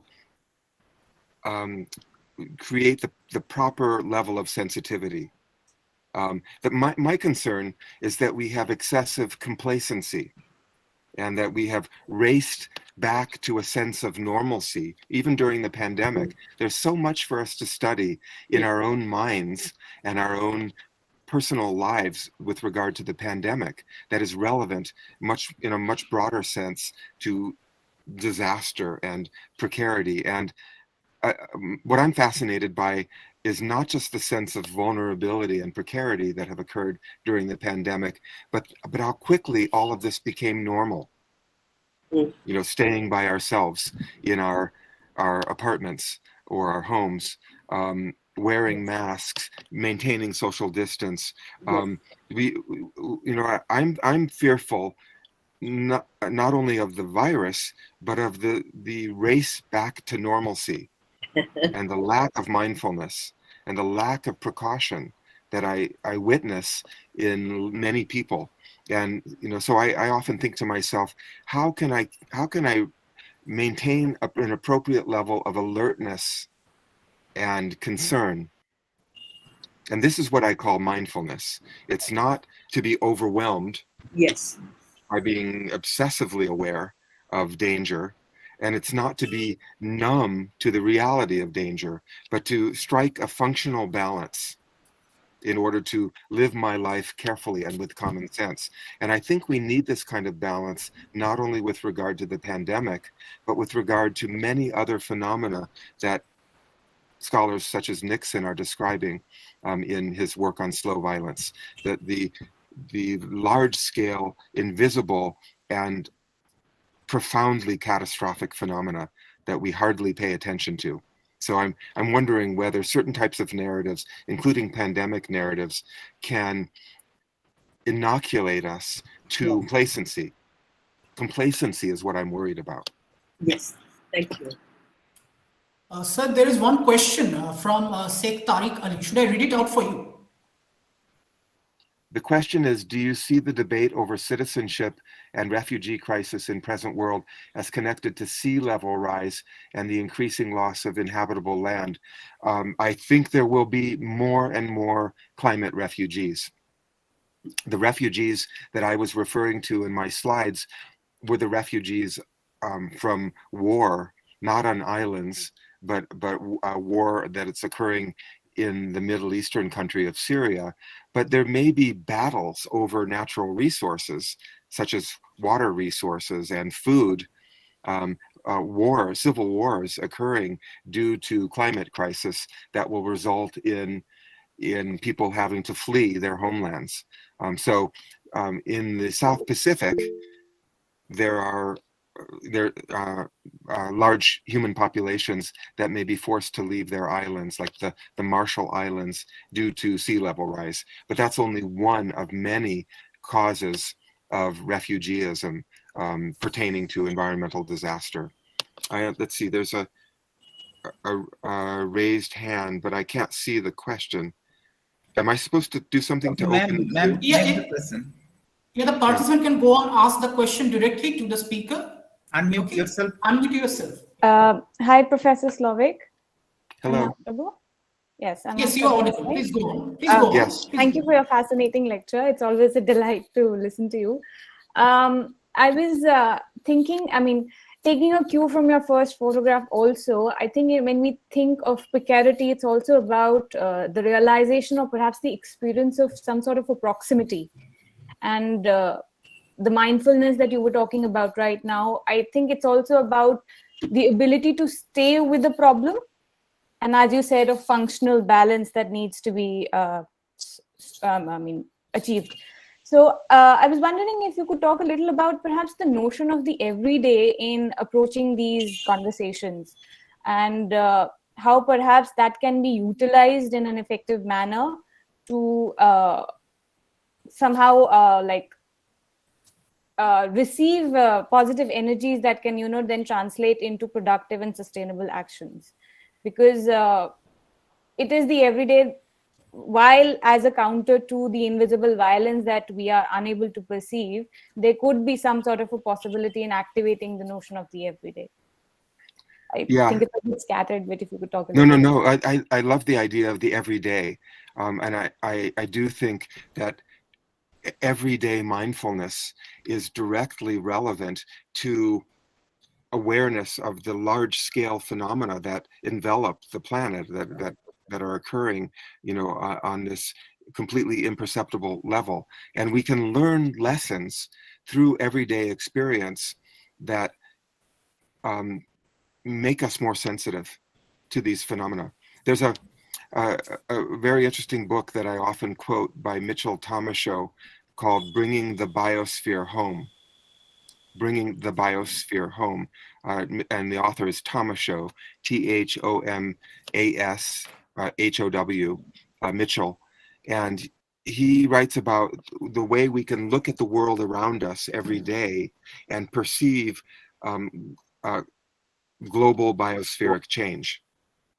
So by experiencing what's happening in our ordinary and nearby lives, he demonstrates that we can actually have a window into these larger and apparently invisible phenomena that Nixon describes as slow violence.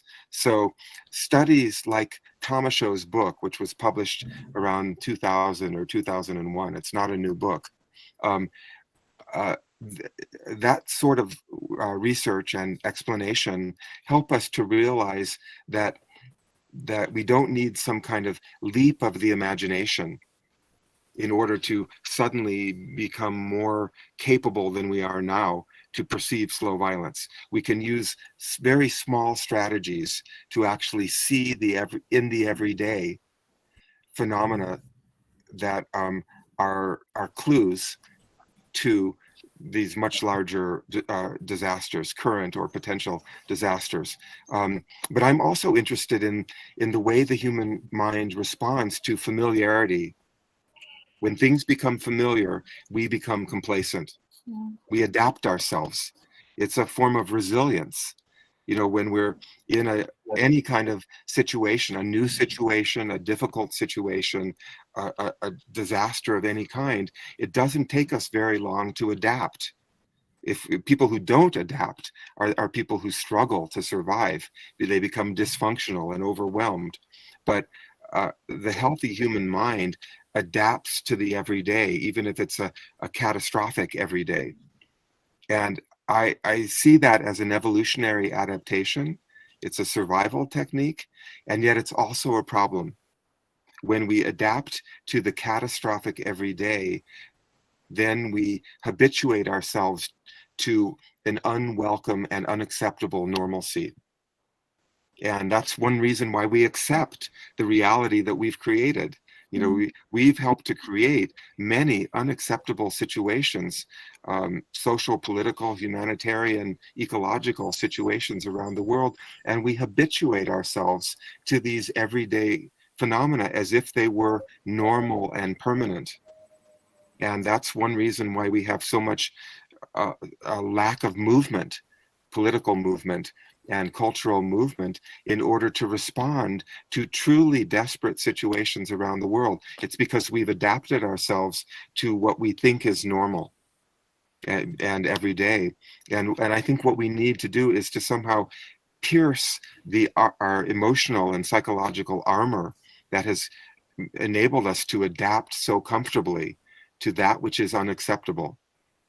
And that's what I'm searching for in my work in the environmental humanities. I'm looking for different types of texts that have the potential to move me and move other people, sometimes through empirical experimental research, in order to see whether certain types of texts are especially effective in piercing the armor of normalcy. And I don't know, thank you for that very good question. I realize we probably have limited time before we have to move on to we can take other- another 2 questions. Yes, you can go on. Okay, take those. more. Yes, I see yes. in the chat box, there's a question, Yes. please say something regarding personal vulnerability. And I you know, that back to the image of myself in a hot air balloon wearing a mask, an image of personal vulnerability. Whenever we wear a mask, I guess we may be responding to a public requirement in our communities. You know, at my university, we're required to wear masks in any building. When I teach my students now face to face, we're all wearing masks. But to me, the mask is an emblem of vulnerability. I remind myself of my own vulnerability. Thank you for showing yourself with a mask. It always makes me feel vulnerable, and I don't feel completely protected when I'm wearing a mask. It reminds me that we're in a precarious situation as we experience the COVID pandemic. And I actually, as terrible and tragic as the pandemic is, I'm hopeful that we can learn something from it to carry forward in our lives into non-pandemic, non-public health contexts, such as the ecological context. Can we learn something about disease vulnerability that will help us to understand that we are vulnerable to various other kinds of phenomena as well, possibly even to something as severe as human extinction. This is related to the Sarah McFarlane book that I spoke about at the end, where she's writing about extinction narratives, human extinction narratives, in order to explode the idea that our species is somehow exceptional, different from all other species that are vulnerable to disappearance or extinction. So I try to make the imaginative leap from my own personal vulnerability to catching COVID, to stepping into a road and being hit by a car, that vulnerability on my own personal level, to the vulnerability of our entire species, and how can we use textual experience as a way of creating this kind of sensitivity to our vulnerability. So I think it's a great question that Swarnalata asked earlier about being overwhelmed by too much sensitivity, too many sad and desperate and dark stories. And I think there's a real danger in that. To be overwhelmed would not be functional sensitivity. I would call it excessive sensitivity. And I want to kind of manage sensitivity to an appropriate level. Right now, I would say, as a human species, we tend to be insufficiently sensitive to the slow violence that we have helped to create on the planet. And so I'm hopeful that we can raise the level of sensitivity, which I also view as one of the purposes of this conference, to talk about sensitivity to eco-disaster. And very briefly, in response to the question about other empirical eco-critical projects, there's a website managed by Alexa Weik von Mosner at the Klagenfurt University in Austria on empirical eco-criticism. And there are a number of studies there, quite a few related to attitudes toward animals, doing research on how texts change audiences' attitudes toward animals, and also on climate fiction and various other kinds of empirical studies that are available through that website. You can just go to the resources section of the empirical eco-criticism website and download examples of articles. There's also an issue of Isle from the journal Isle that I edited for years from spring 2020. It's issue 27.2. And it has a special cluster of articles that are examples of empirical eco-criticism and an overview of the entire field of empirical eco-criticism. I'm aware that I may have used up my time, so I don't want to keep talking, but thank you so much for inviting me to speak to you and exchange some ideas. Thank you, sir. Thank you for this wonderful and comprehensive analysis of eco-disaster. It was truly a privilege for us to have you as our host, and we would like to hear you in the future as well. Thank you once again, sir. Thank you. Have a good morning. Sure, sir. Thank you. Thank you, sir. Thank you. With that, we come to the end of the session. And next up, we have Professor Swarnalata Rangarajan, Professor, Department of Humanities and Social Sciences, IIT Madras, Chennai and India, as our plenary speaker. And may I request Dr. Shomit Kumar Maiti to kindly introduce Professor Swarnalata Rangarajan to our audience. Over to you, sir. I feel honored and privileged to introduce Professor Swarnalata Rangarajan to you all in this international webinar. Swarnalata Rangarajan is Professor of English at the Department of Humanities and Social Sciences, IIT Madras, and is passionate about environmental humanities. She is the founding editor of Indian Journal of Eco-Criticism, IJE.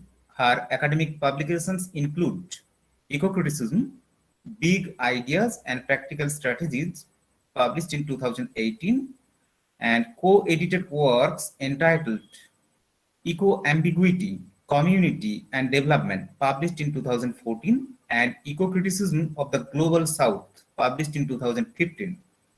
She is the co-translator of Maliamma, The Life of a Tribal Eco-Warrior, published in 2018. She is one of the series editors for the Routledge Studies in World Literatures and Environment and the co-editor of the Routledge Book of Eco-Criticism and Environmental Communication, published in 2019. She is the co-editor of the forthcoming A Handbook of Medical Environmental Humanities, to be published by Bloomsbury Academic in 2021. Her short fiction has appeared in anthologies of publishing houses like Penguin, Juvan, Westland, New Asian Writing, South Asian Review, Out of Print magazine, to name a few. Her poetry has appeared in the collection All the Worlds Between, Yoda Press in 2017, and in Muse India. Her debut novel, Final Instructions, was published by Author Press in 2015. She has co-edited a collection of interviews with contemporary women writers from Tamil Nadu titled Lifescapes, which was published by a leading feminist press, Women Unlimited, in 2019. So with this very brief introduction, I request Professor Swarnalata Rangarajan to kindly proceed with her plenary talk. Ma'am, unmute. Ma'am, please unmute yourself. Ma'am, kindly unmute yourself. Yeah. Yes, I keep forgetting. Thank you so much. So I'd like to thank Professor Samit Kumar Maiti and his colleagues at the Department of English, Seva Bharati Mahavidyalaya, for this very kind invitation. It's an immense pleasure to be here, to have listened to Professor Scott Slovic, who's like, an inspirational, foundational critic. It's wonderful to have traveled the eco-critical journey with people like him. So I'm glad to be speaking after him. I have a rather longish title. It's going to be a story of all things. If you look at the title, The Continuum of Selves, Ecological Identity and the Function of Eco-Criticism in the Anthropocene. The first slide, please. I want to begin my talk with a small story. This is actually an anecdote from the Dhammapada. Sukanta Chowdhury refers to it in his The Metaphysics of a Text. So this is how the story goes. Gautama the Buddha. This is perhaps, when he had spent long years as a teacher, he's listening to Ananda, his disciple, teaching his student. And the student goes on. He says, it's better to live a single day having obtained knowledge of the heron in the water than to live 100 years without a knowledge of the heron in the water. Now, the student has missed something, because the Pali Udayavyayam means the beginning and end of things. So instead of saying Udayavyayam, the student says Udakabakam. It's a mispronunciation of the Pali word. Udakabakam means the heron in the water. The teacher, Ananda, is incensed. He says, you got it all wrong. You cannot, misrepresent the scriptures. But Buddha, who is watching the entire scene unfold from a distance, he beckons to the student and says, don't worry about Ananda. I think he's gone senile. What you say is right. It is indeed the heron in the water that matters. So the heron in the water, to me, is a very, significant metaphor for our own times, right? So I'm going to focus on this image, heron in the water, the environment, nature, which get filtered through our own perceptive narrative apparatus. That's what I'm going to be talking about. So COVID-19 and its continuing onslaught has created a sober contemplation of this relational field which we all inhabit, right? Professor Slovic spoke about it, and the virus has brought to the forefront complex interconnected dilemmas of health equity, economic security, environmental justice, and collective trauma, among a host of other issues.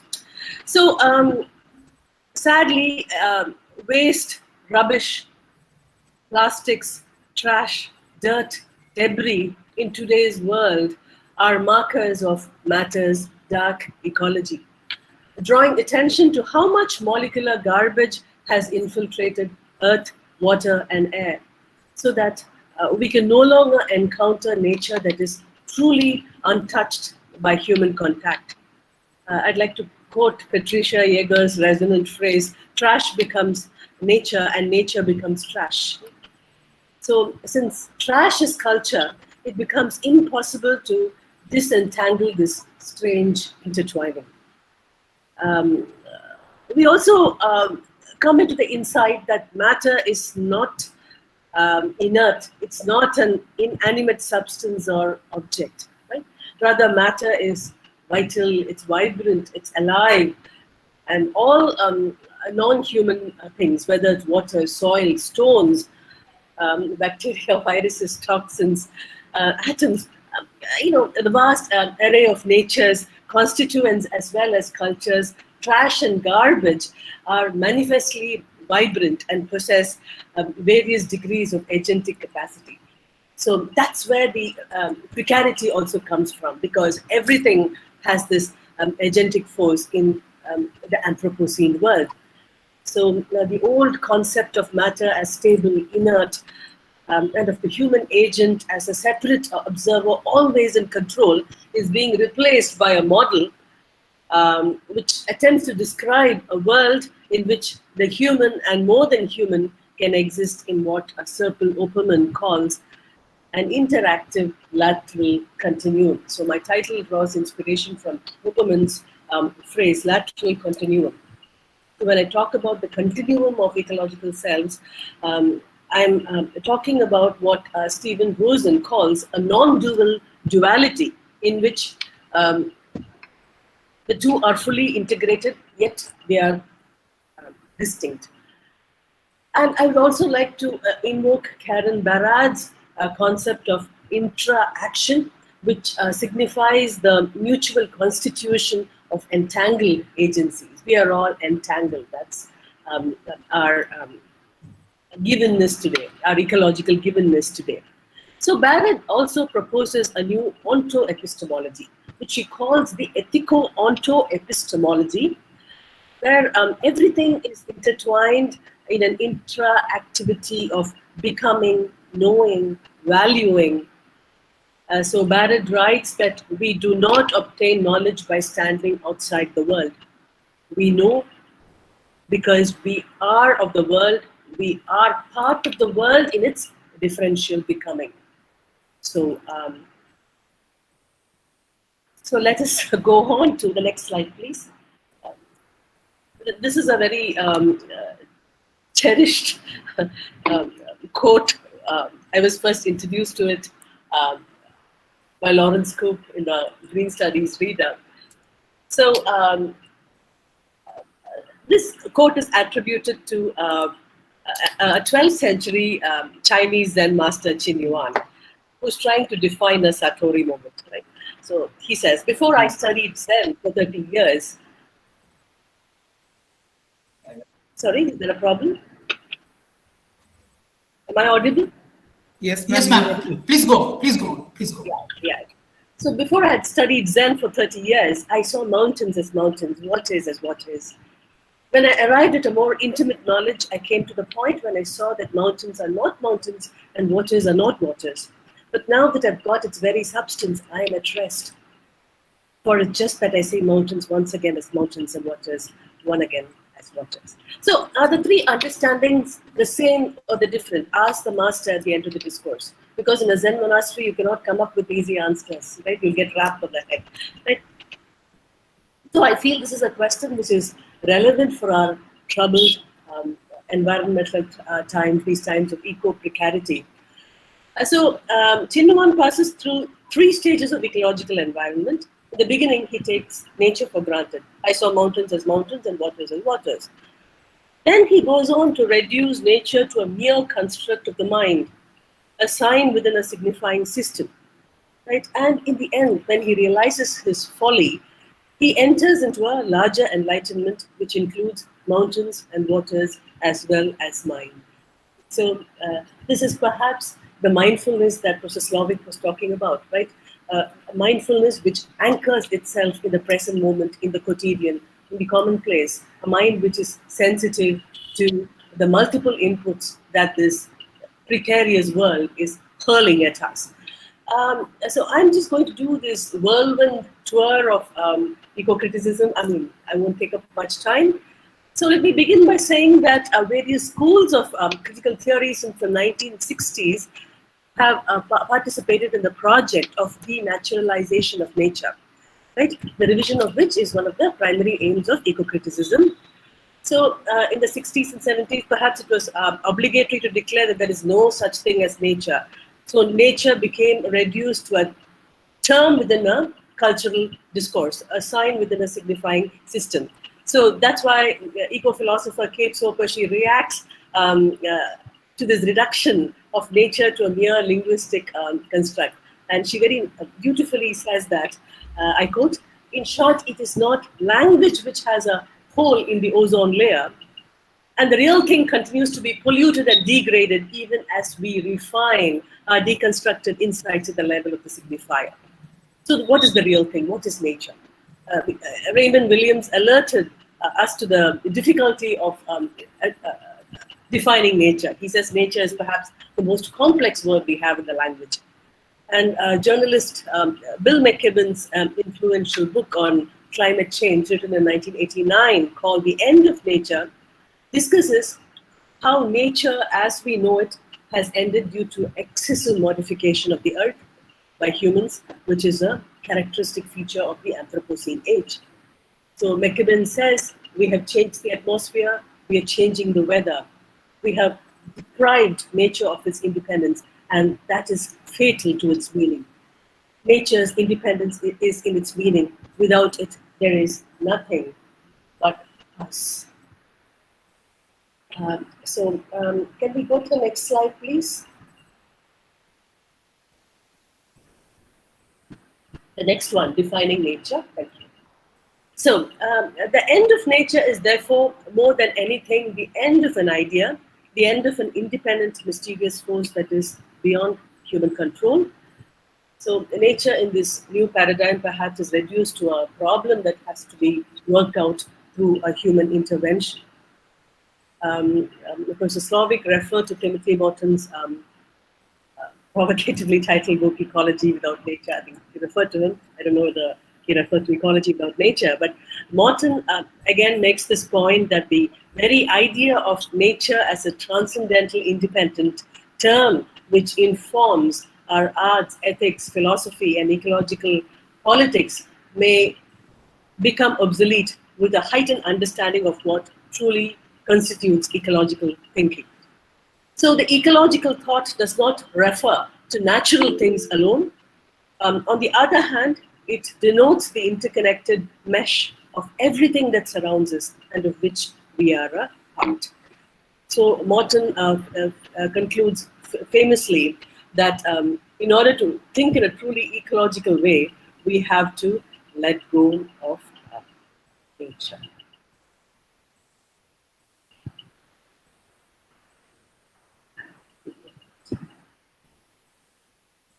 Can we, the next slide, please? Can you go on to the transscalar imaginary, please? The transscalar imaginary, can you skip a couple of, can you please skip that slide? Can you skip that slide, please? Please skip. We've looked at all that, the transscalar imaginary. I cherish these slides because, Professor Slovic, please skip. You need to skip a couple of slides. Skip, please. Yes. So when Professor Slovic was in IIT Madras in 2012, he introduced all of us to this work of a fantastic, installation artist. The next slide, please. The next slide. Yes. Professor Slovic, do you remember the slide? Botticelli's Venus. So, I mean, if you look at it, it just looks like a recreation of the famous Birth of Venus. But if you look closely, I think this was made of, I don't know, millions of plastic bags. I think there is some significance about the number of bags that are trashed every minute in the United States.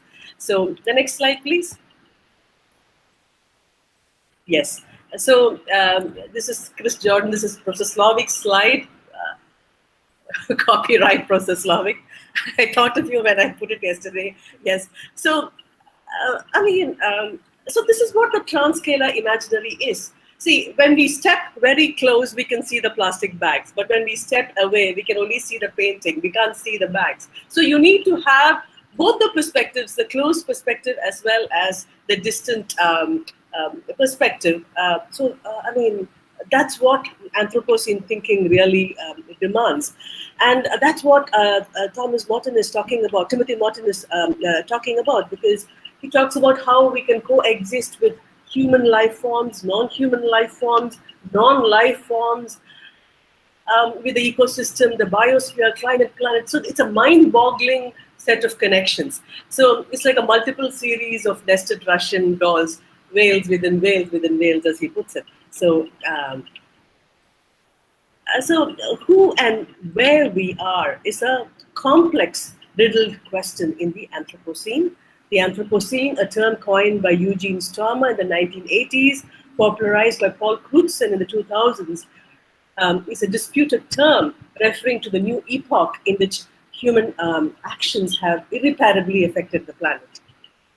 So we live in a world, this is commonplace to all of us. We are deluged by data every day, but let me say it because, as Professor Slavic mentioned, this has to be a contagion talk as well, not just a contagion narrative. So atmospheric concentrations of carbon dioxide have passed the dreaded 400 ppm threshold. I think when the pandemic, when the lockdown was in vogue, I think it drastically came down. All of us read about it. But the biodiversity loss or vanishing of species is 100 times faster than without human interference. So this points to the Earth's sixth mass extinction, the first caused by humans. So to quote Carl Jasper's phrase, we are entering a new epochal consciousness. So irrespective of the debates regarding the dating of this geological era, whether it started in 1492 with Columbus and the European Holocaust in the Americas, or in 1784 with the invention of the steam engine, which ushered in the Industrial Revolution, would be as separate from the history of the Earth. So Bruno Latour has famously argued in his classic work, We've Never Been Modern, that modernity as a successful and rational framework of thinking has been challenged by the Anthropocene, or the intrusion of Gaia. So the Anthropocene is an era of complex entanglements between nature or other than human forces. It's an entangled humanism. In this new paradigm, nature is no longer the passive background, but an active protagonist. But the major insight that the Anthropocene offers to us is a larger sense of selfhood. I'm invoking Donna Haraway's resonant phrase, becoming wit. So this is how Haraway defines becoming wit. I quote, becoming wit is a performance, is a cultivation of interconnections, an act of resistance against the threats of extinction which inevitably involve how we tell stories through and with other stories. So such a lot of emphasis on narrative responsibility. Right? So the Anthropocene is a clarion call to new modes of knowing, new modes of engaging in ways that are less human-centered or anthropocentric. So read in this way, the Anthropocene is bound with an ethical demand. So it announces our need to inhabit this world in a spirit of mindful accountability, not just to those who happen to live amongst us now, but rather to all those multi-species generations who will come after us. We owe it to all of them. So, so how do we find ways to respond to this planetary tragedy? This is an important question. It's a conceptual and representational challenge for humanistic scholarship, I would say. So Amitav Ghosh, in his recent book on climate change, observes that in a substantially altered world, readers and consumers of art will look for traces of these changes in literature and the arts. So any expectation of normalcy, balance, and order will tantamount to what Ghosh calls the great derangement. So I think Ghosh, in fact, is answering my own question about whether we can afford to have utopic narratives or narratives which kind of lull us into, a sense of safety. He says, no. Can we, the next slide, please. Can you skip a few slides? Yes. Thank you. So, yes. So the world we are living in is witnessing a radical eclipse of nature, to use Frederick Jameson's phrase, in which even the timeless natural order cannot be taken for granted, since nature has been relentlessly modified by man. So environmental narratives that characterize our times have to abandon the romantic return to an Edenic myth of plenitude and pristine wilderness, and turn to a truly materialistic vision that articulates dispossession, loss, disease, and a whole host of themes that characterize the dark anatols of environmental pollution, toxicity, and slow violence. So there are innumerable ways that these narratives connect the personal and the political, the home and the world, the rural and the urban, the human and more than human, human and machine. So these narratives which connect or which talk about that thread which passes through this continuum of selves, these narratives help us enter what deep ecologist Alan Drengson calls the free narrative spaces. So according to Drengson, one of the important functions of eco-criticism is the articulation of free narrative spaces that are more or less liberated from controlling stories. So it is only in these open space visions that alternative tales of sustainability, of democracy, and a whole host of issues can be given free expression. So the quote is up there. Please read it. I'm also tempted to invoke the beat poet and bioregionalist Gary Snyder, whom I greatly admire. So he very beautifully puts it. I quote, "Narratives are one sort of trace that we leave in the world. All our literature are leavings." How beautiful is that? So eco-criticism is a part of this gestalt and grand storytelling attempt. It can even be called the story of all things, which makes possible a literary appreciation and a creation that is both local and global, where there is no one dominant story. So I think Professor Scott didn't have the time to talk about his book, Nerves and Numbers. So there is a prequel to Nerves and Numbers. There's a chapter in one of Scott's books, Going Away to Think. So that was a book which also hugely influenced me.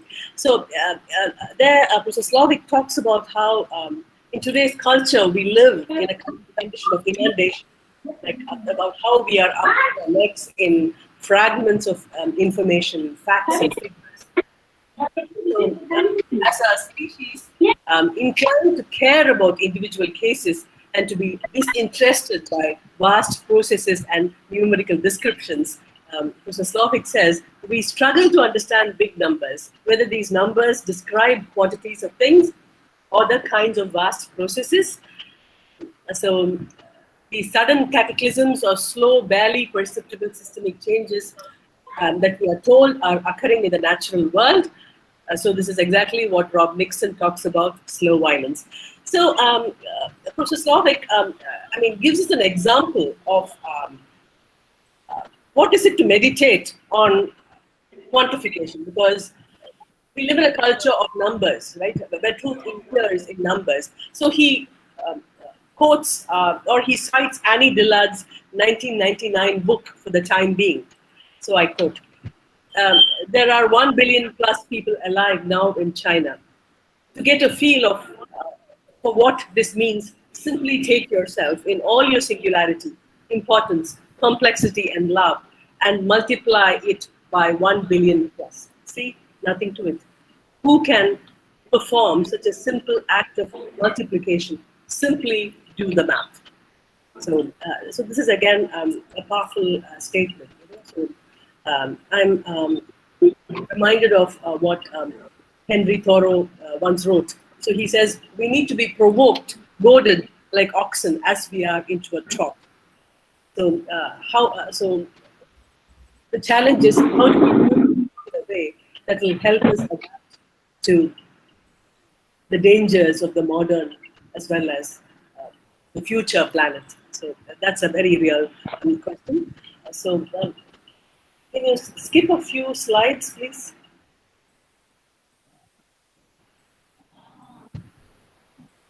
Can you skip a few slides till you go to the Mountains and Water Sutra? Just keep slip. Yeah.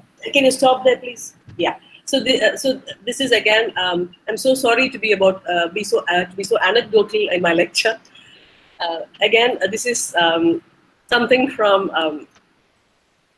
an activist and a man of religion whom I enormously admire, Thich Nhat Hanh, who was nominated for the Alternative Nobel for his work in Vietnam. So Thich Nhat Hanh often talks about interbeing. What does it mean to coexist? Since this is a talk on the continuum of selves. So very often when doing Buddhist teaching, he would just hold up a piece of paper and ask his audience, what do you see? So, yeah, what do you see?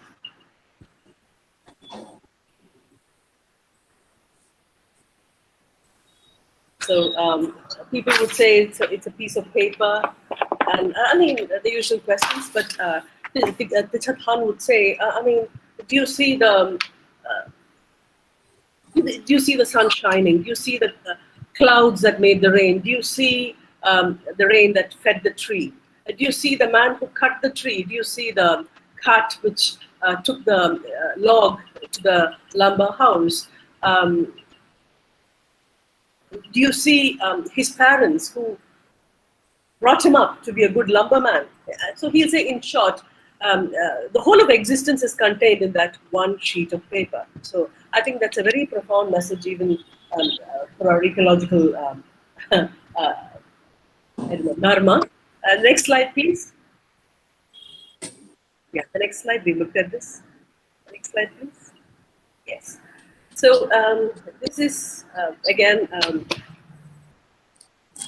Gary Snyder's Mountains and Water Sutra, his translation of Dogen Kigen, who spent a lot of his, again, 12th century, if I'm not mistaken, who spent his, years of enlightenment walking the tall mountain ranges of Asia. So the Mountains and Water Sutra says, the blue mountains are constantly walking. If you doubt the mountains walking, you do not know your own walking. Now, is this a koan meant to just break the barriers of our logical mind? No. Is it that the blue mountains are constantly walking? And the sutra goes on. The barren woman gives birth to a child in the middle of the night. Let me not get into that. But if you just look at this, a sutra is like a zip code. I think it condenses a lot of wisdom. So if you understand, or if we choose to apply our minds to one line of that sutra, I think there's a lot of wisdom waiting to flood us. So perhaps what Snyder, what Dogen, both of them, what they imply is that the world of nature is not static. Right? Fridtjof Capra talks about the dance of Shiva as a metaphor for this unceasing, incessant movement in the world. So think of the mountain being broken up.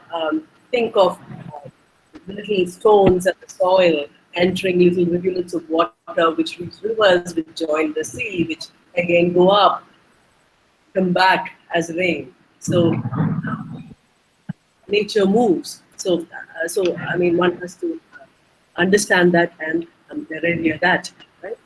So a very brief, intro to eco-criticism. So when we say eco-criticism, I think the term is attributed to William Rueckert, his essay Literature and Ecology and Experiment in Eco-Criticism, which came out in 1978. But Professor Slovic sums up the paradox. So I think in one of his essays he writes, after more than 3 decades of doing this work, I still cannot pinpoint the earth text of eco-criticism, right? So what's the beginning? Because we've always been of the earth, right? Path has a more, what do you say? He traces the etymology to the Greek oikos, meaning household, and kritis, meaning judge. So oikos is nature, our largest household, and kritis is the arbiter of taste who wants the house kept in good order. No boots, no dishes strewn about to ruin the original decor. So if we look at the wave metaphors, because today we speak of waves, there are other metaphors too. You can speak of the rhizome, which is perhaps a more holistic metaphor, but let me just speak of the wave. The first wave focused to the natural environment, very briefly. The second wave moved away from dichotomized discourses of nature writing to a more inclusive dialogue, which included urban landscapes in addition to wilderness and rural scapes, multicultural voices, multiple genres. So the third wave dates back approximately to 2000. And again, let me draw your attention to a 2009 special issue of Mailers, edited by Joni Adamson and Professor Slovic. They defined the third wave as a insurgence of a diversity of voices contributing to the understanding of the human relationship to the planet. So eco-criticism of this period is marked by concepts such as eco-cosmopolitanism, practical tension between the local and global sense of place. And the fourth wave, again, was defined by Professor Slovic in the editor's note to the autumn 2012 issue of ISLE, as the focalization of theory on the fundamental materiality of environmental things, places, processes, forces, experiences. So today, when we are talking eco-precarity, I think that's where we need to situate ourselves. So today, as part of my eco-critical interpretative practice, I'm just going to draw on a topic, swamp speak. Can you just, yes. Yeah. So, what is swamp speak? So this last ending part of my lecture attempts to illustrate that literary texts wield immense power in shaping geographical imagination, the narrative contagion of sorts. I'm going to use the example of swamps that have represented the trope of wilderness for writers from diverse backgrounds and periods of history. So I'm going to take a fleeting look at diverse writers like John Bunyan, Thoreau, Sarah Joseph from Kerala, whose work bring to light an evolving cultural commentary on the status of wetlands. So what's the science of wetlands? I think from a scientific point of view, wetlands offer incredible natural biodiversity. They're nature's kidneys, they help in long-term carbon storage, water cycles. They are global habitats. They can occur anywhere, from plains to alpine ranges. And they're also ecotones. Ecotones are transition areas where two distinct biological communities meet. So you can think of them as, hybrid zones. I mean, William Hobart, cultural geographer, calls them wetlands, which is a wetland is a continuum between terra and aqua. So despite the reason that wetlands play such an important role in our ecosystem dynamics, why do human beings hate them? Why have we always destroyed wetlands? Right? The Pallikaranai wetland in Chennai, where I live, that's again degraded. Although environmental activists are doing their bit, that's a rich. And IIT Madras, where I teach, I mean, we have a wetland literally bordering our huge forest area. So that's protected, but the Pallikaranai marshland has become a dump of sorts. Why do we do it? So Howard provides us with a list of reasons as to why this is the case. See, wetlands are claustrophobic because they do not offer a sense of horizon. They do not offer grand views. So they force humans to turn inward on themselves and the non-human world. Second, waterlands constitute processes of perennial becoming. So we must understand them as a patient environment. So if you leave them undisturbed, they transform to peat, coal, and other substances of value for the extraction industry. But at the cultural level, the slowness of the process can inspire feelings of humility and patience or alienation. So, and thirdly, since wetlands are transition zones, they can inspire divided values like difficulty or uncertainty. Fourthly, wetlands are anoxic. They are methane gas producing, which are of little use to us, humans who want only oxygen-rich air. So that's why humans have interfered with them, and today wetlands have become the landscape equivalent of extinct or endangered species. So I'm going to begin with the Western context and then move on to the global South context. I hope to do it in 10 minutes. Can we have the next slide, please? Yes.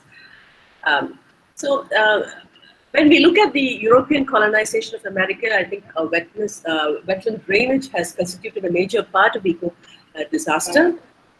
So at the time of European invasion in the early 1600s, the area that would be later called the United States of America, I think more than 6 states lost more than 85% of the wetland cover, according to statistics I picked up. So, but it was a very different story for the pre-colonial Native Americans who thrived in the swamps, practicing subsistence, farming, foraging, hunting. So the marginalization of the indigenous people and the draining of wetlands became parallel processes in the colonial machinery. So the conversion of marshlands into fertile agricultural lands contributed to the idea of America as an agrarian republic. So that was envisioned by one of the founding fathers of the nation, Thomas Jefferson. So when we read, I think all of us are familiar with William Bradford's of Plymouth, the Plantation, written somewhere between 1630 and 1651. So of Plymouth Plantation describes the early years of the foundation of colonies by the Pilgrim Fathers. Bradford refers to the New World and its original inhabitants as a hideous and desolate wilderness full of wild beasts and wild men. So the Puritans converted the command literally found in the book of Genesis for humans to have dominion of the earth and all its creatures into a moral imperative. These sentiments find perhaps full expression in the Great Swamp War, which was fought in December 1675 during King Philip's war between the colonial army of New England and the Narragansett tribe, in which the Puritan forces and their native allies killed hundreds of men, women, and children. So the scoring of the swamp and the incineration of the Native American settlement were seen as necessary steps for the overall cleansing of the place. So that's what we see in John Bunyan's Pilgrim's Progress, which was written, which was published 3 years after the Great Swamp War. So the story is familiar to all of us. Christian, the figure of every man, flees his hometown, the city of destruction, in search of the celestial city. But the way is fraught with temptations, and he and his friend, they fall into the slough of despond. So it's called a filthy quagmire, and you see the quote, the miry slough is such a place as cannot be mended. So it goes on.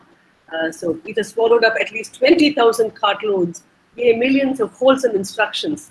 So it's an outright denigration of swamps. So words associated with wetlands like bog, swamp, fen, mire, blackwater, have claustrophobic undertones of entrapment, disease, death, disorientation.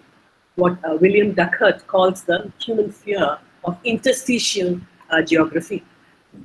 So, in his important work, Postmodern Wetlands, it's a 1996 work, Broad Giblet talks about the need for a counter-tradition of swamp speak that can challenge rigid conceptual boundaries and knowledge practices by emphasizing what environmental thinkers such as Timothy Morton refer to the mesh, which is the anamorphous rhizomatic networks that we share with the non-human world. Can we go to the next slide? Please ignore this. The next slide. So before going to Sarah Joseph, I'll briefly touch on Thoreau's walking, because Thoreau's intimate swamp speak reimagines the stern monologue of Bunyan, who silenced the swamp. But in walking, Thoreau writes, "When I would recreate myself, I seek the darkest wood, the thickest and most interminable, and to the citizen most dismal swamp. I enter the swamp as a sacred place, a sanctum sanctorum. There is the strength, the marrow of nature." Walking is an important essay in Thoreau, which laid the foundations for Walden in 1854. So, Thoreau's essay offers a symbolic marriage of two images: the Garden of Eden, which is the ubiquitous pastoral trope of Western literature, and the dark, dismal swamp. So we have what is called an ecologically sensitive vision of a dark Eden. Right? So that's beautiful, because Thoreau is always drawing your attention to the primitive forest that rots in the bowels of the swamp. The wetland ethic that emerges from his essay is the call for a deep recognition of this generosity. So he talks about how the civilized nations like Greece, Rome, and England have been sustained by primitive forests, which anciently rotted where they stand. They survive as long as the soil is not exhausted. Alas, for human culture, little is to be expected of a nation when the vegetable mound is exhausted. So that's the one. So coming to gift and green, these are water lessons from a global south perspective. Sarah Joseph's Gift and Green, which was published in 2011, translated. The Malayalam original is called Adi. So Adi is a village. It's a place of primordial purity, if you want to call it. A place which is dotted with water bodies, marshland, and slush. So set in the Indian state of Kerala, God's own country, it articulates a deep environmental awareness that reflects the spirit of environmental justice movements in the state. It's the Silent Valley movement, the Plachimada protest against Coca-Cola, and the anti-endosulfan struggle, to name a few. So the novel is a kind of lament for the diminishing wetland spaces of Kerala that provided livelihood to its residents in the form of agricultural produce, fish, fiber, and fodder. So Kerala's wetland cover, which is roughly 1/5 of its land mass, is rapidly shrinking due to uneven development plans which have disrupted the contiguity of wetlands and disrupted their complex ecologies.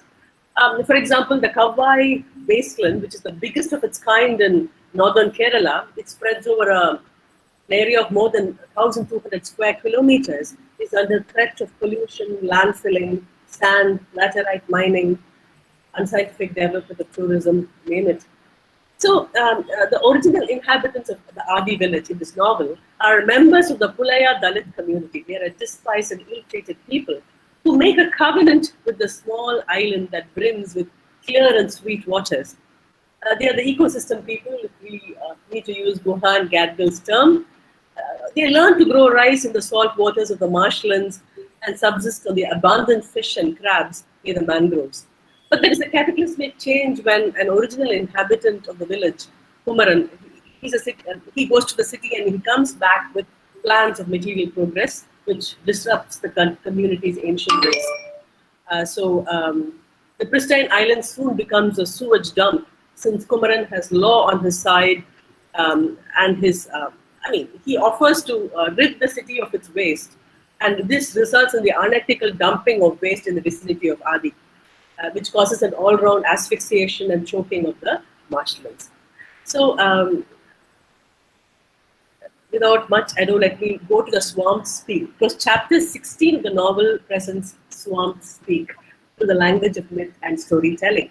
So there is a magician who lures the children with a cart of sweets. He empties the cart into the marsh, into which the sweets continue to sink, escaping the grasp of the children's eager fingers. So the magician asks the children whether they would prefer a playground in place of the marsh, where the sweets will not get lost in the miry slush. The children consider the playground as a viable option, since they know that marshlands always bog things down. It is then that the magician tells them the story of a water goddess of fish and rice who dwells in a water mansion of astounding purity. If the marsh went dry, the water mansion would collapse, the goddess would go away searching for wet marshes to inhabit, a wrath would bring down a state of droughts, fish would perish, trees and wildlife would be scorched by heat, and people would have to leave the place forever. The continuum of cells who are open to precariousness. This is the lesson of the marsh. So the magician tells the children, marshes are meant to be wet and slushy, not dry and compact. So this cautionary fable, which is presented in the language of myth, is what Anne Nars, the deep ecologist, refers to as the relational total field event. See, the marshlands of Sarah Joseph's novel offer a biocentric vision, which is rather unusual for a global south narrative, because it's customary in, most global south narratives depict man and non-human nature as always pitted against one another in their struggle for survival. But to Sarah Joseph, Adi is not a utopia, but it's a society that understands interbeing. In an interview, she talks about how, in the scheme of things in Adi, human life is only as important as the life of the fish, the butterflies, the waterfall, the mangroves, the waterbeds, the sludge, and so on. So, and in the same interview to Walsan Thampu, who translated the novel, Joseph talks about her visit to a beautiful island called Valandakadu in the Ernakulam district of Kerala, which inspired her to create Adi. So the people of the village told her that they were earning 300 rupees a day from picking mussels. When she tried asking them if they wanted to earn more, they refused, saying that they could count to the fish and mussels as fixed deposits, which would ensure them a daily wage. They did not feel the need to gather more. So the fictional Adi is an expression of this non-materialistic attitude to being in nature that refuses to instrumentalize nature and human greed. So the marsh teaches us to cherish wilderness and also reminds us of our own biological embeddedness in the wider reaches of evolutionary time. It also demonstrates the danger of denying and otherizing sticky entanglements with nature. So can I have the next slide, please?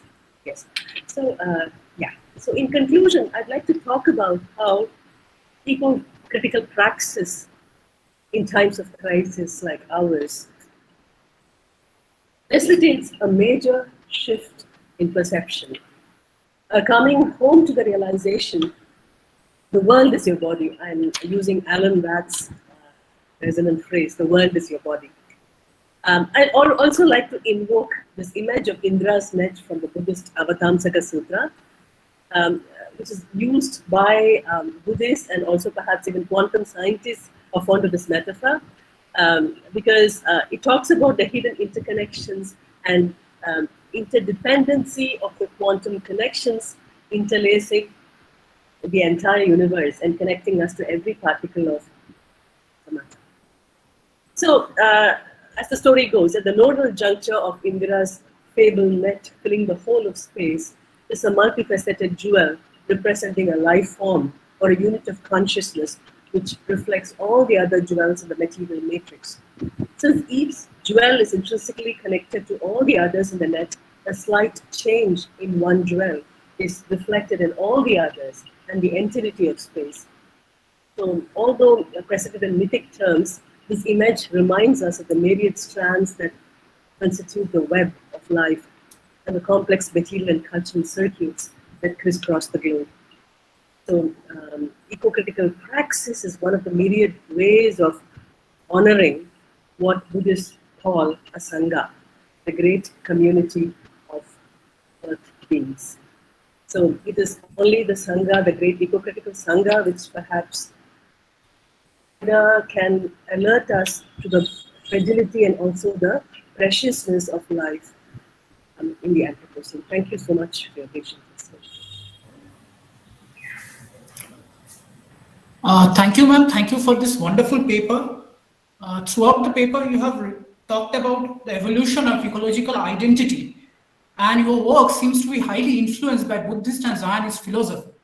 Thank you once again, ma'am. And can we have some questions from the audience? They can ask the questions to the speakers. As I can see, Professor Scott Slovic is there. They can ask the questions to the speaker directly, or they can post the questions in the chat box.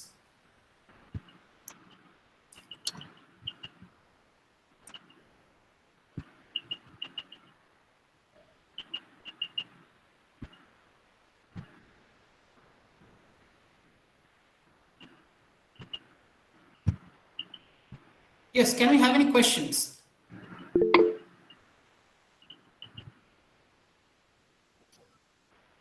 Hi. Yes, please go on. Please go on. Hi, ma'am. Thank you for your lecture. I was wondering if you could talk a little about the role of mythology and the use of myths in eco-critical exploration. And I asked this from a personal interest because I've practiced as an Odissi dancer for about 5 years. And I've been trying to kind of find some sort of a connect between the spiritual and the religious and the mythological fables in terms of eco-critical expressions. And of course, I've read Amitav Ghosh's works also, and the most recent work of fiction, Jungle Nama, where he talks about Bon Bibi, the mistress of the forest, Yes. and he speaks of that incident even in his previous work, The Hungry Tide, which is set within a realist trope. I mean, the use of that particular fable within a realist trope and how that drives the thematic further. So just something about mythology and eco-critical writings. Thank you so much for that question, Aishwarya, because I agree with you. Because I think myths are these timeless schema to which we return over and over again. To me, what I find fascinating in the emergence of environmental writing from the global, let me talk about India. For example, when I read a Mahashweta Devi, or when I read a C.K. Janu, or when I read a Mailama, I'm tempted to think of them as Nava Aranyakas, because when we look at the classic Aranyakas of the Upanishad, because Aranyaka, the trope of wilderness, holds different resonances in the Western context. But in the Eastern context, for us, it is a realm of renunciation, of wisdom, or of oneness with.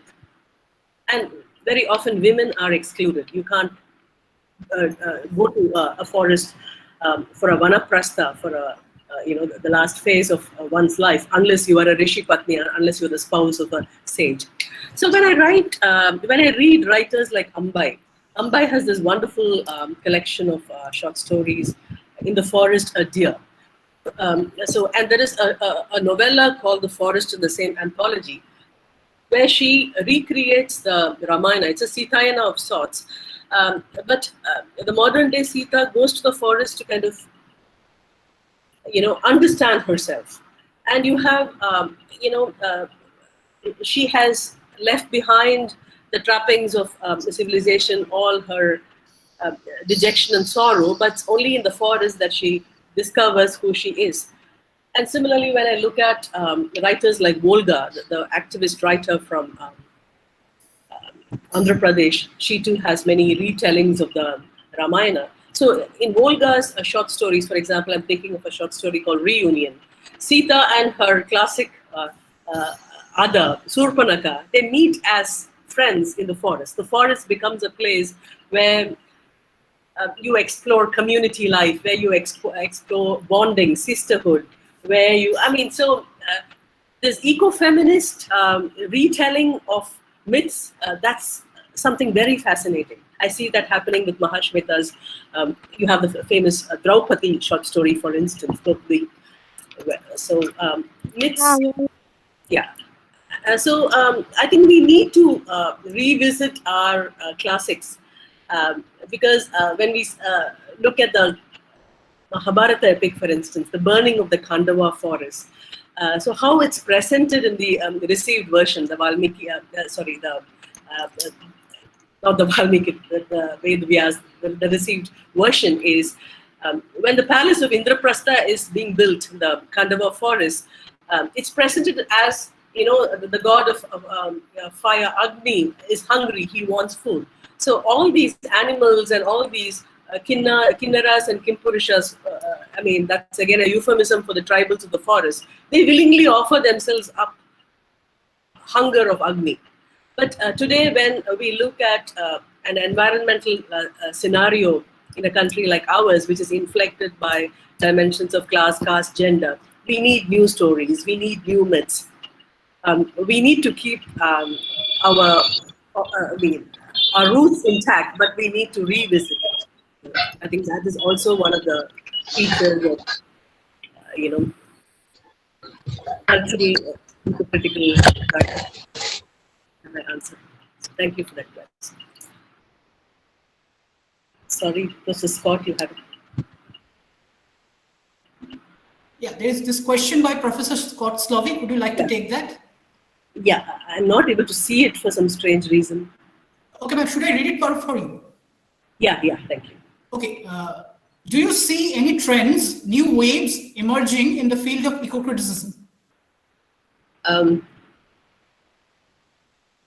So Slovak, to be very frank, because I have traveled with you from 2000, so my first introduction to eco-criticism, I was like very interested in nature. I was very interested in narratives that spoke about nature, but I didn't know how to connect. So I think as ASLE India and also OSLE India had a couple of conferences in Pondicherry. I think the year was 2004. That's when we got to listen to Professor Scott Slovic. And we realized that there were so many currents which crisscrossed. And most of us were doing first wave eco-criticism. We were talking about, because we were copying the Western model, right? I think with the passage of time, I think today where Indian eco-criticism is headed for is material eco-criticism, environmental justice eco-criticism. So with the pandemic, with so many, Anthropocene disruptions, Professor Slovic, I'm like, I can see that there are Indian responses, but to me, life narratives which are being written, I think, to me, they form a very important, component of this corpus of environmental writing emerging from India. But right now, it is still environmental justice, eco-criticism. It is still material eco-criticism for us. We haven't gone beyond. But we are at a point when, thanks to your, Mailer's article, because Professor Slovic very generously wrote, I think, and Professor Johnny Adamson, both of them very generously mentioned. I think the title was The Giants on Whose Shoulders We Stand. So that was in recognition of all ancient cultures. I think they were talking about native Indian cultures. They were talking about other, South Asian ancient cultures which have, ruminated on nature, spoken about nature, given space for nature in their own way. I think it's also time for us, Aishwarya's question, to kind of revisit our own past, our own texts, and to see and put those texts in conversation with what is happening today. So I see that revisionist trend emerging, which will perhaps find fuller expression in the next decade. I can say this confidently. Thank you for the question. Thank you.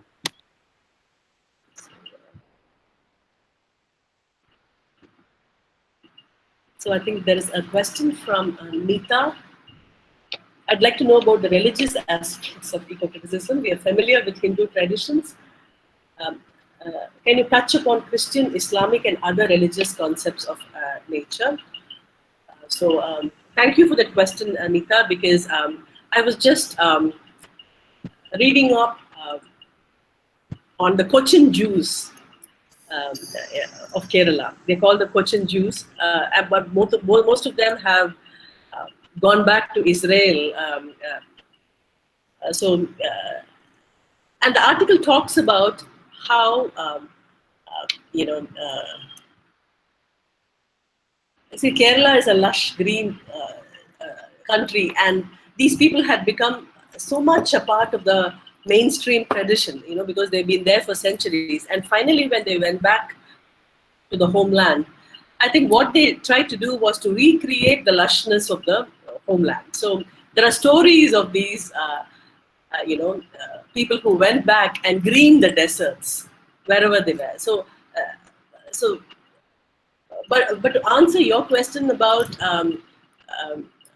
Islam, I would kind of recommend excellent brought out by Yale University. You have Islam and nature. You have Hinduism and nature.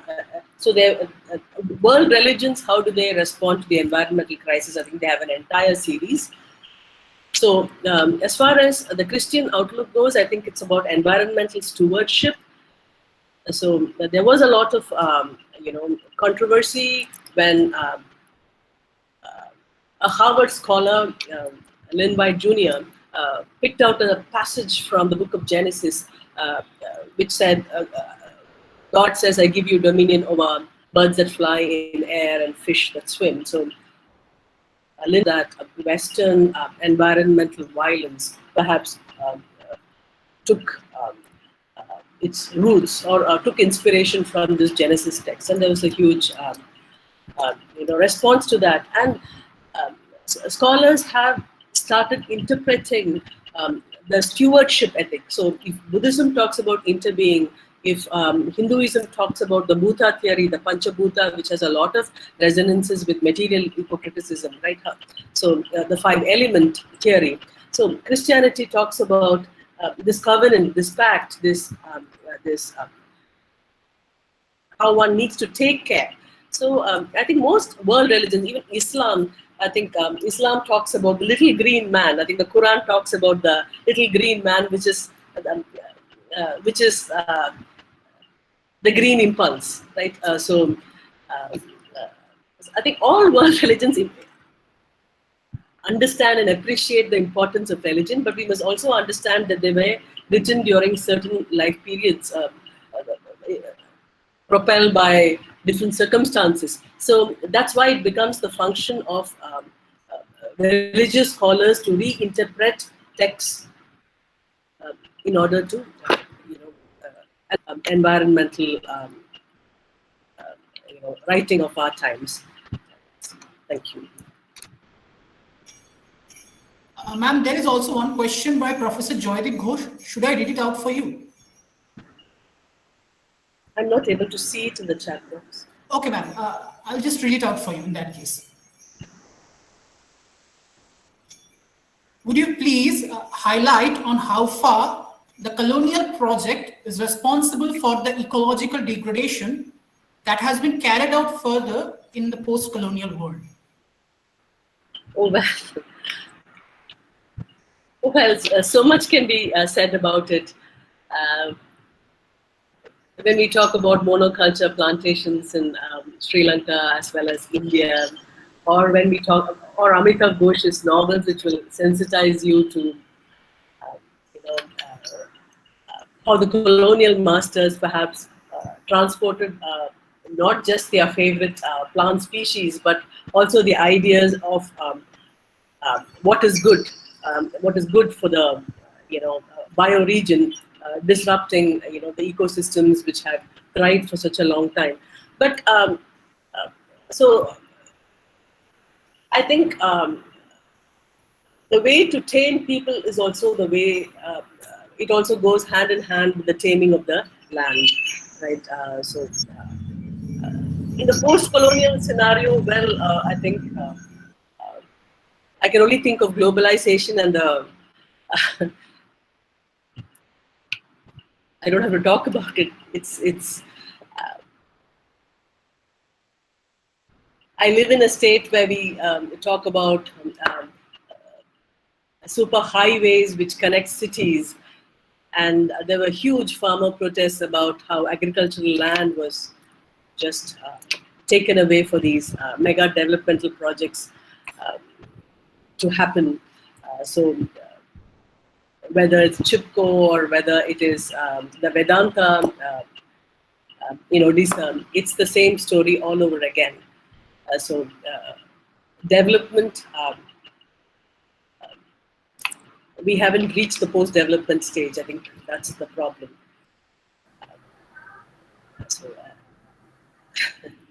Elizabeth Chatterjee has this fascinating work on the Asian Anthropocene, where she talks about how electrification began in colonial India. And that came at the expense of, India and China were actually engaged in a lot of fossil fuel burning right in the colonial times. So these are all scattered threads, but yes, the way to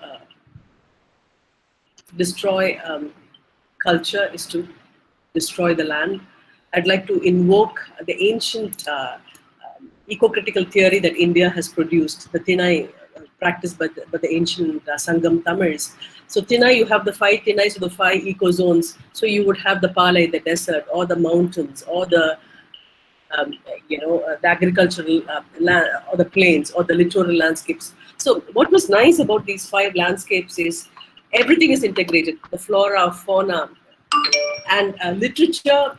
For example, if you wrote about the deserts, the mood is that of loss, of grief. So even the emotional quotient was in resonance with the landscape, the occupation, the deity. So that was a microcosm which was complete, that was living with the land. But I think we lost sight of it as a country long ago. Thank you for the question. Thank you, ma'am. Thank you to Professor Shorna Rangarajan and Professor Scott Slovic. Indeed, it was a privilege for us to have you here. With that, we come to the end of this session, and we'll be moving to the technical session. And to introduce our chairperson, may I request Professor Shumit Kumar Maiti to do the needful. Thank you, sir. Thank you, sir. Scott Slovic, sir, Sonalta ma'am, thank you. Thank you. Thank you so much for. Thank you.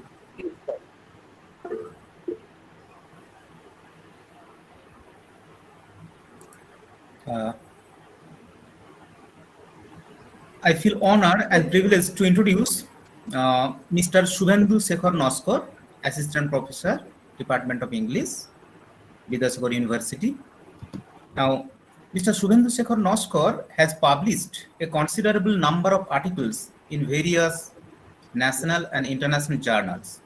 His research interests include Indian writings in English, translation studies, Indian theatre and literature of the marginalized.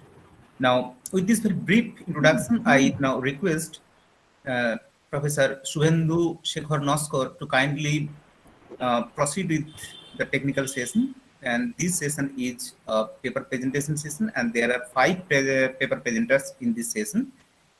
Now,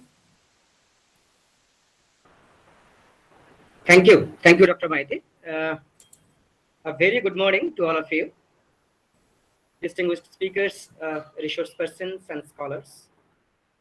And I'm fortunate enough to see my senior colleague in my department, Professor Joyjit Ghosh, who is also present over here. At the outset, I convey my sincere thanks and gratitude to the organizing committee of this 3-day international webinar for offering me this opportunity to chair this session. And this is the first technical session. And as it has been conveyed by Dr. Maiti, that we have 5 paper presentations in this session.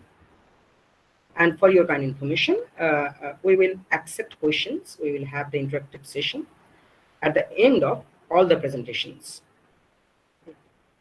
And in this session, we will hear from Ms. Shomastri Shauka, Ms. Abha Pal, Mr. Rituraj Bosmatari, Mr. Shukdev Kuila, and Ms. Komal Yadav. Hope all of them are present right now. So may we start, Dr. Maite? Yes, sir. Oh, oh. Somastri ma'am, please proceed with your presentation. Somastri ma'am. Yes. So, Yes, I'm here. okay, we are going to start this session with Ms. Shomastri Shauka, Assistant Professor, Department of English, Bhushpur College, University of North Bengal, West Bengal.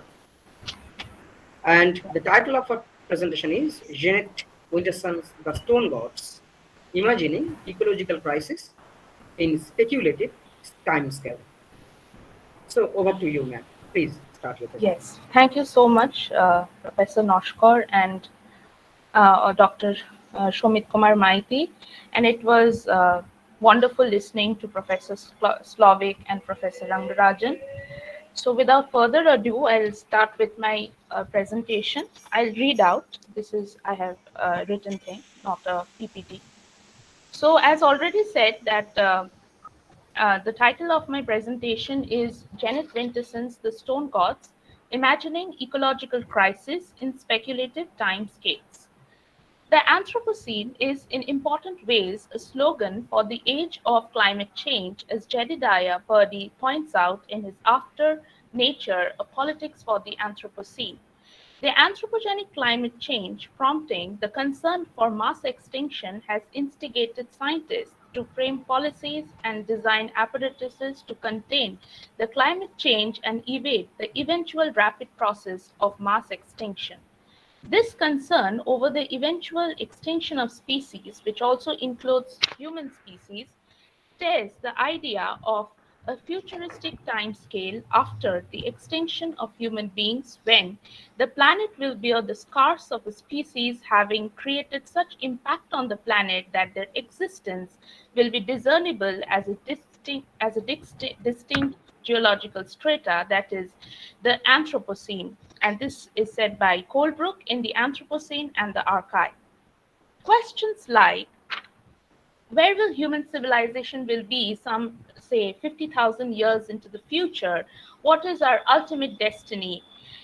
Instigate the imagination of timescales stretched several years into the future, when human beings may not be present to assess the impact of the climate change. Hence, the paper will examine the importance of imagining the ecological crisis in speculative timescales.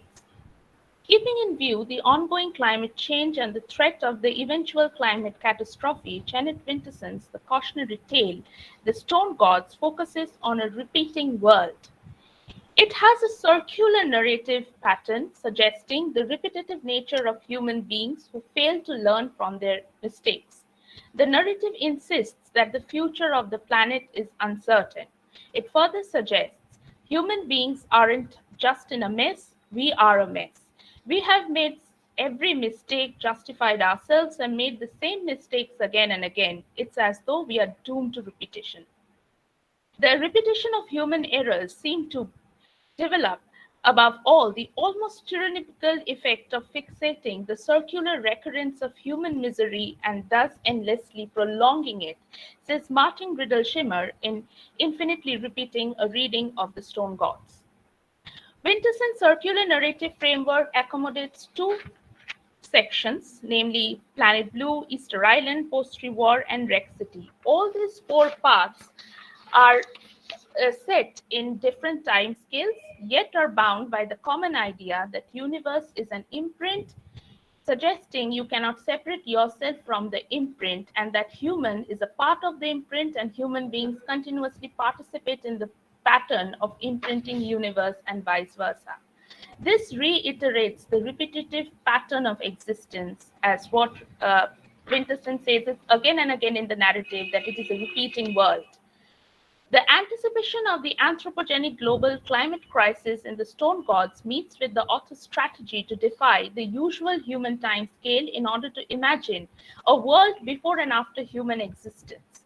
At the same time, Winterson populates the past and the future with human beings, showing that the impacts of anthropogenic practices defy temporality and are spread over time and space.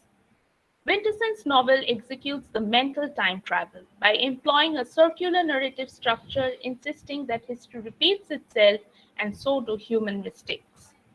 Also, representation of climate change requires the mental time travel, as the effects of climate change, is massively distributed in time and space relative to humans. This is what Timothy Morton refers to as hyperobjects. Consequently, we can only view climate change partially at one point of time and can never view it completely. Pointing out the necessity of speculating time beyond human perception and sight, Vincent Ialenti opines, stretching the mind across time, even in the most speculative ways, can help us become more responsible towards planetary stewards. Ialenti's reasoning in favor of speculating imaginary futures perhaps works as strong impetus for writing speculative narratives that defy the temporality and the conventional linear movement of time. Madam, sorry to interrupt. Yes. Conclude within 1 minute. Yeah, sure. And also the novel's extended time scales record the vulnerability of human beings, as in the Professor Slovic would also pointed out that human beings are also vulnerable. So this threat of vulnerability of human beings probably instigates the thought of the alternate existence of human, and that is mainly dependent on technology, particularly through robots, that which may turn out to be the future of human, or the alternative existence of human. This is exactly what Winterson also shows in her novel in the form of Robo Sapiens. And I would like to suggest that, just as this is my concluding remark, that though Anthropocene itself, embeds a paradox. It is a paradox. On one hand, Anthropocene is talking about that human beings are the discernible factors behind the climate change and the ecological crisis. But on the other hand, at the same time, that these anthropogenic activities are rendering human existence as insignificant or making human vulnerable. So yeah, that's it. That's my concluding remark. Thank you. Thank you so much, madam. This is actually a brilliant paper. Thank you so much. We have less time to hear everything from you. The paper primarily deals with Winterson's novel, The Stone Gods. And madam has nicely depicted the ecological crisis that the novel presents, and the importance of imagining the impact of climate change, and how the imagination of a speculative future is connected with the imaginary past, which clarifies that the impact of anthropogenic climate change is not restricted to a particular time frame. And she has also mentioned the vulnerability of Homo sapiens by presenting the idea of Robo sapiens. Okay, so this is a good paper. But now we have to move forward to our next presenter, Ms. Avra Pal, research scholar, Department of Humanities and Social Sciences, Indian Institute of Technology, Jodhpur. And the title of her paper is Representing Climate Change, a study of Barbara Kingsolver's flight behavior as the Anthropocene fiction. So over to you, ma'am, please. Thank you very much. I sincerely thank the conveners. Please allow me, there is some problem going on with my camera. No, you are visible. But it will go and come. So please allow me to switch off my camera because there is some technical problem. Thank you. Thank you, Chair Professor. Thank you, the conveners, to allow me to present the paper second time. So without delaying, I'm going to read it from my paper written here. So the title of my presentation is paper is Representing Climate Change, the Study of Barbara Kingsolver's Flight Behavior as the Anthropocene Fiction. So this is part of my PhD thesis, and it has a lot of theoretical perspectives. Because of the time, I will be skipping those parts. So in a nutshell, I will start. So, in the present geological era, humans have become the root cause of every environmental change, causing global species extinction, climate shifts, and reshaping the terrestrial biosphere. Atmospheric chemist Paul Cruzen and ecologist Eugene Stromer, in their work published in 2000, have termed this epoch the Anthropocene. Unlike the previous geological epochs, it is an era marked with climatological and physical disruption of the Earth's environment. In his seminal work, The Climate History, fourth thesis published in 2009, the historian Dipesh Chakraborty, while citing the concept of Anthropocene, argues that the irreversible impact of climate change on human history. The Anthropocene, as environmental philosopher Dale Jamieson explored, presents novel challenges for living a meaningful life. Antonia Maynard, in Climate Change Fiction, Representations of Global Warming in American Literature, published in 2016, has explained the importance of climate change literature lies in presenting of an unfamiliar future by reframing scientific data. These images provide an insight into the various aspects of the human struggle and potential conflicts in altered environments due to climate change. Cli-Fi offers fictional works representing the effects of anthropogenic climate change on a speculated possible future, quote unquote, Adam Drexler, and as a caution to humanity.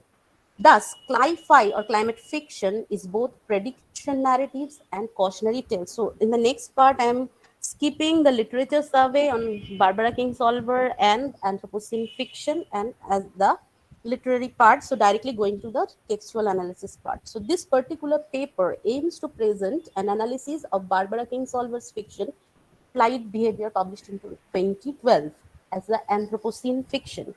This fiction's primary focus is climate change, but it addresses more persistent issues related to environmental crisis. Kingsolver's novel emerges from an awareness that there is no scope of separation and distinction among the human and the non-human species because of anthropogenic impact on the environment. Her works express her concern over the eco-crisis that have put a question on the planetary survival and the survival of all species. I'm skipping the next part. It's a detailed textual evidence from her book. So this book particularly describes the catastrophic effects of climate change from local to planetary scales and integrate the newer and more persistent concern of the Anthropocene. This particular fiction, Flight Behavior, is set in rural Tennessee, Appalachia. Flight Behavior is centered on the life-altering experience of the major protagonist, Della Robbia Turnrow, and it shows how her momentary escapades makes her face with the unfamiliar territory of planetary transformation in the form of a huge monarch butterfly migration. Quote, I'm quoting from the text, we see a bizarre alteration of the previously stable pattern.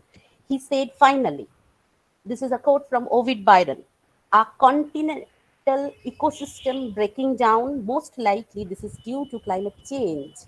Really, we can tell that, we are sure of that. Climate change has disrupted this system. For the scientific record, we want to get to the bottom of the best we can before events of this winter destroy a beautiful species and the chain of evidence we might use for breaking its demise. It's not a happy scenario. So this particular novel shows the different or altered routes or the migration pattern of the monarch butterflies, which are in verge of complete destruction due to migration to a severe weather climate. But this novel particularly focuses on the disaster trope, the reversal of the flight direction of the millions of monarch butterfly, but it also talks about the global warming and the species decimation. This novel gives the readers ample opportunity to gain insight into the disruption of the seasonal cycles and the temperature gradients that induce relocation and possibly the extinction of numerous species living on Earth. Dr. Maiti, can I have one more minute? Yes, Please, one more please. minute. Please. So I was fortunate enough to interview Professor Barbara Kingsolver herself, and I asked her a question on this scenario and this book. So please read me out from, which is a part of my PhD thesis, this interview, yet not published. So I asked her, do you think that Anthropocene narratives and climate change fiction like flight behavior will help us in raising our consciousness to the environmental crisis? Kingsolver replied, quote, I think every good work of fiction has the potential to engage a reader's mind and emotions, cultivate empathy, and broaden one's vision beyond personal experience. I have observed that information introduced to fiction is often absorbed in a more personal and emotional way than similar information delivered via journalism. So yes, I think fictional narratives of real world problems can bring them more deeply into the public consciousness. With this, I come to a close, and I also say that Barbara Kingsolver is an evolutionary scientist and a novelist. And I think she is the most prominent voice in writing about climate change, Anthropocene, and the recent species crisis after Rachel Carson. Thank you very much. Thank you very much for giving me this opportunity. Thank you. Thank you so much. We're enriched by the information we received. This is indeed a very beautiful presentation. And as you have said, this is your part of your PhD work, and I wish you good luck. And in this I paper, have already defended, I think, and oh, fantastic. Yeah, and I must say that I was very happy to find Professor Swarna and Professor Sklovik, and they both are supervisor to my supervisor, Dr. Vidya Shavishan, under whom I completed my PhD thesis from IIT Jodhpur. Thank you. Okay, that is his joy then. Okay, so your paper actually presents an explicit analysis of Barbara Kingsolver's fiction, Flight Behavior, in the context of climate change and the environmental crisis. Okay, fantastic. So after this, we have Mr. Rituraj Boshumatari, MPhil Research Scholar, Tata Institute of Social Sciences, Guwahati. And the title of his paper is Current Crisis in the Environment. So, are you ready?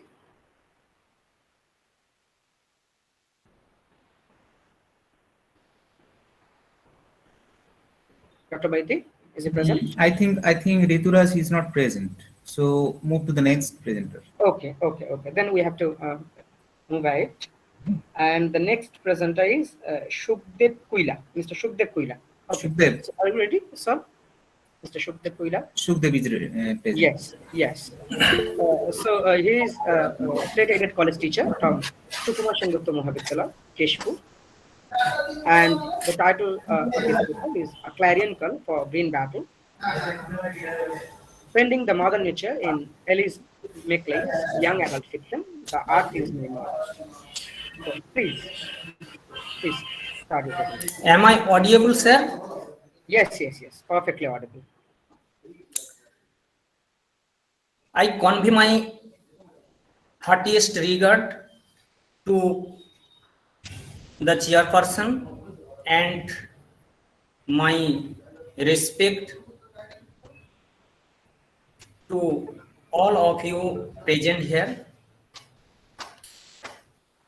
The title of my paper is A Clarion Call for the Green Battle, Fending the Mother Nature in Alice MacLean's The Earth is My Mother. Today's nature, after the birth of Earth before 4.5 billion years, is our real property. Absence of whom must invite total jeopardy, total collapse, for which we are not fully aware of. My attention is on the Battle of Sarah Star Stewart, an 11-year-old girl and the protagonist of Alice McLeigh's young adult fiction, The Earth is My Mother, against the atrocious attack of corporate group reared and guided by capitalistic outlook with a view to save Mother Nature, symbolically Magic Canyon in the northern part of America. Since the 1970, the new literary breed, young adult literature, has been concentrating on environment, nature, ecosystem, global warming, climate change, and the like. The octopus capitalism has prospered by exploiting nature through the inexhaustible supply of natural resources to produce commodities. But Earth's ability to endure such destructive process of capital is reaching its limit.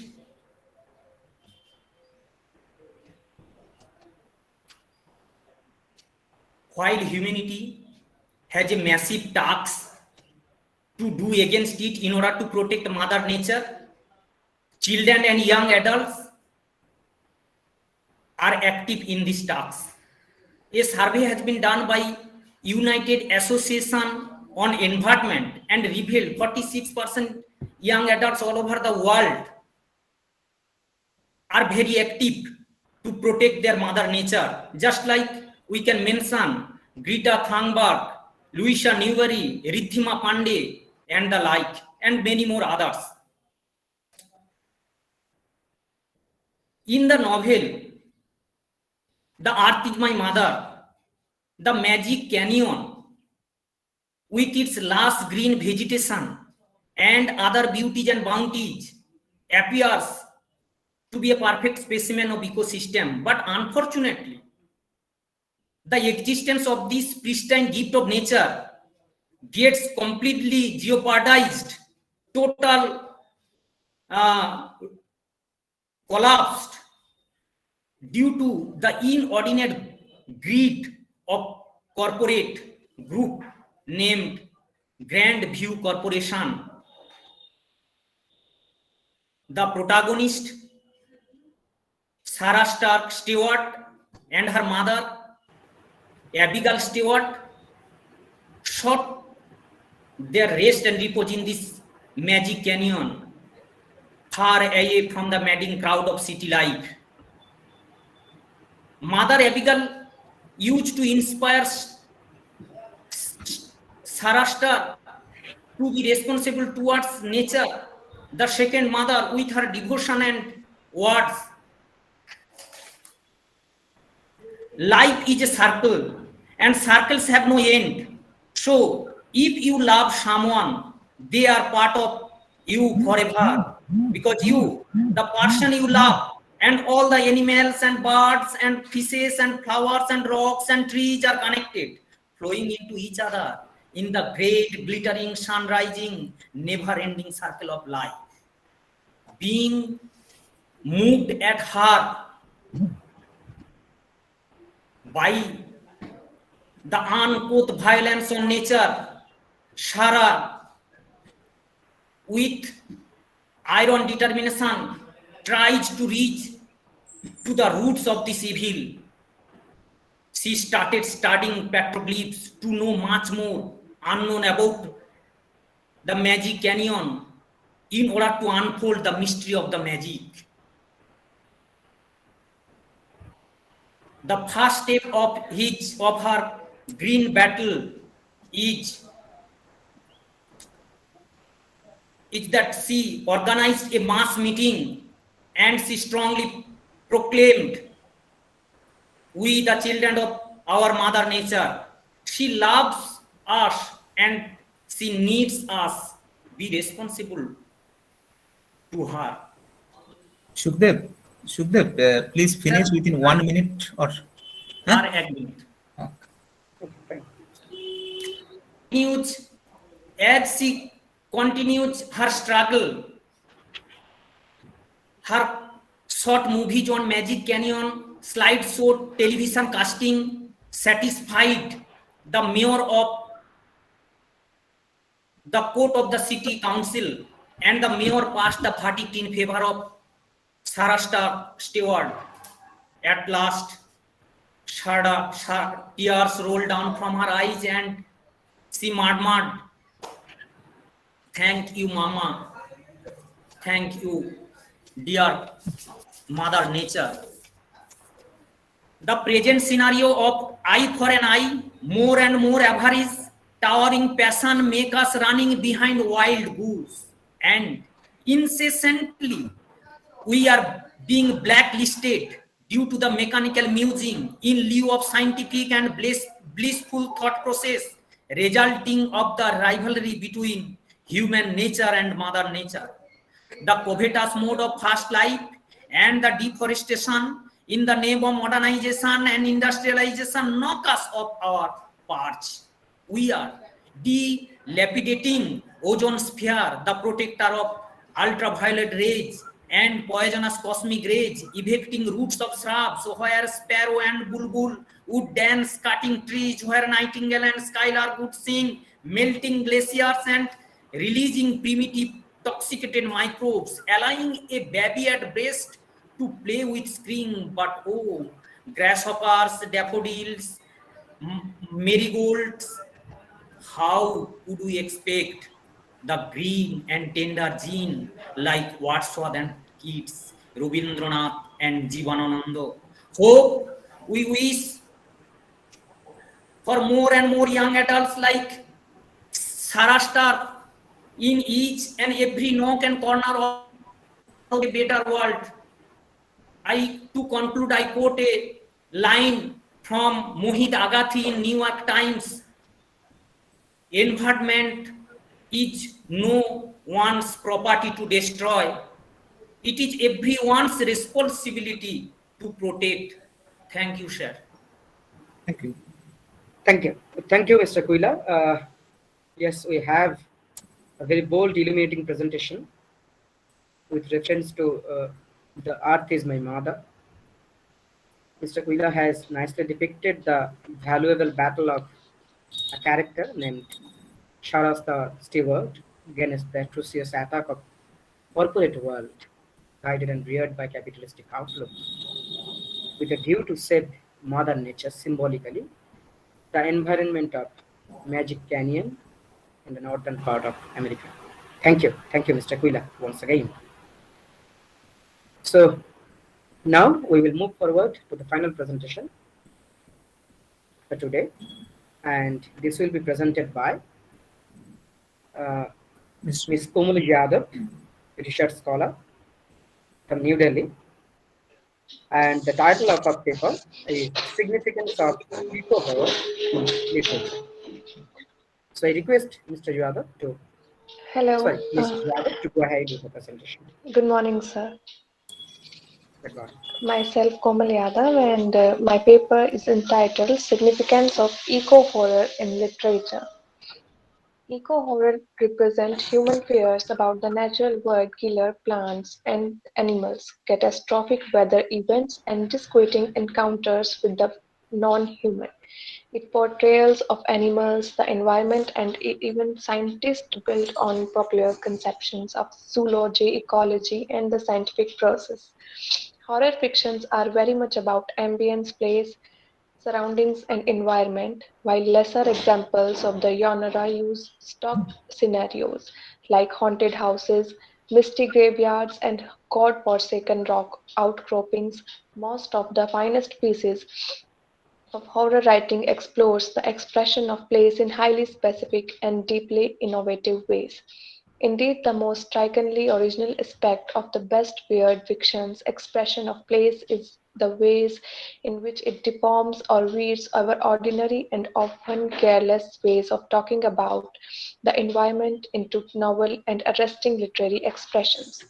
One problem with dismissing supernatural horror for its lack of naturalism derives from a lack of appreciation on the part of naturalist writers and critics for the thoroughgoing idealism of their position. Naturalist writers and critics that confound realism and naturalism consistently confuse what Timothy Morton might call the natural and the natural. The earthly mothership plays a prominent role in modern ecological horror fiction, a literary subgenre perhaps at its most vivid in the current horror underground.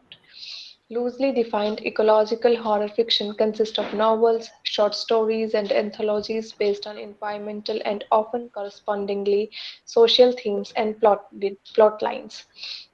Eco-horror is unique in that it illustrates and explores the consequences of environmental contamination, overpopulation, and other civilization, and earth-threatening perils in an atypically nightmarish context.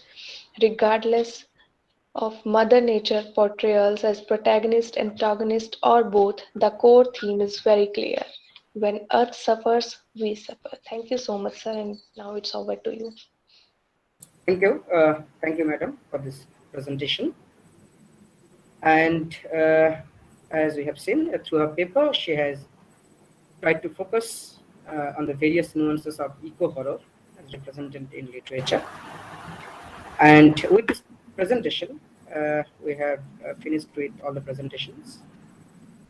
And now we invite questions from the audience. Yes, there's a compliment from Mr. Shubhadeep Jana. Very precise and amazing, Komal ma'am. Okay, so do you have any question? Can we have questions from our audience?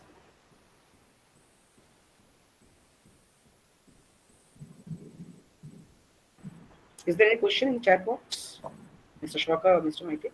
Dr. Maite? No, I don't see any question in the chat box. So please proceed with your. Okay, someone has raised his hand. This is Amy. Yes, she has raised her hand. So yes, you can ask your question.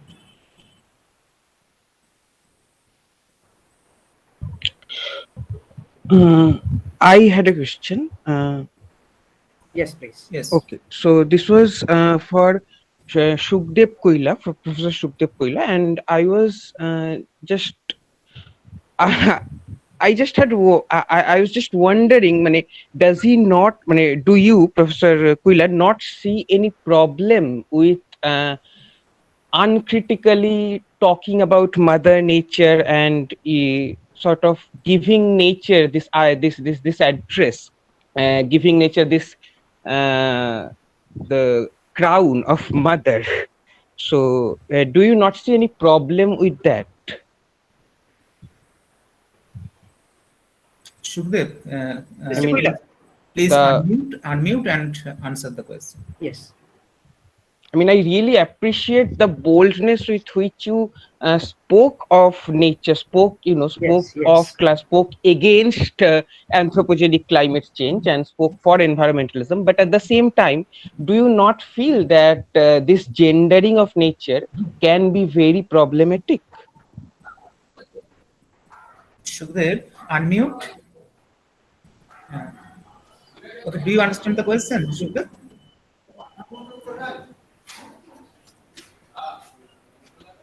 Hello, Mr. Koila.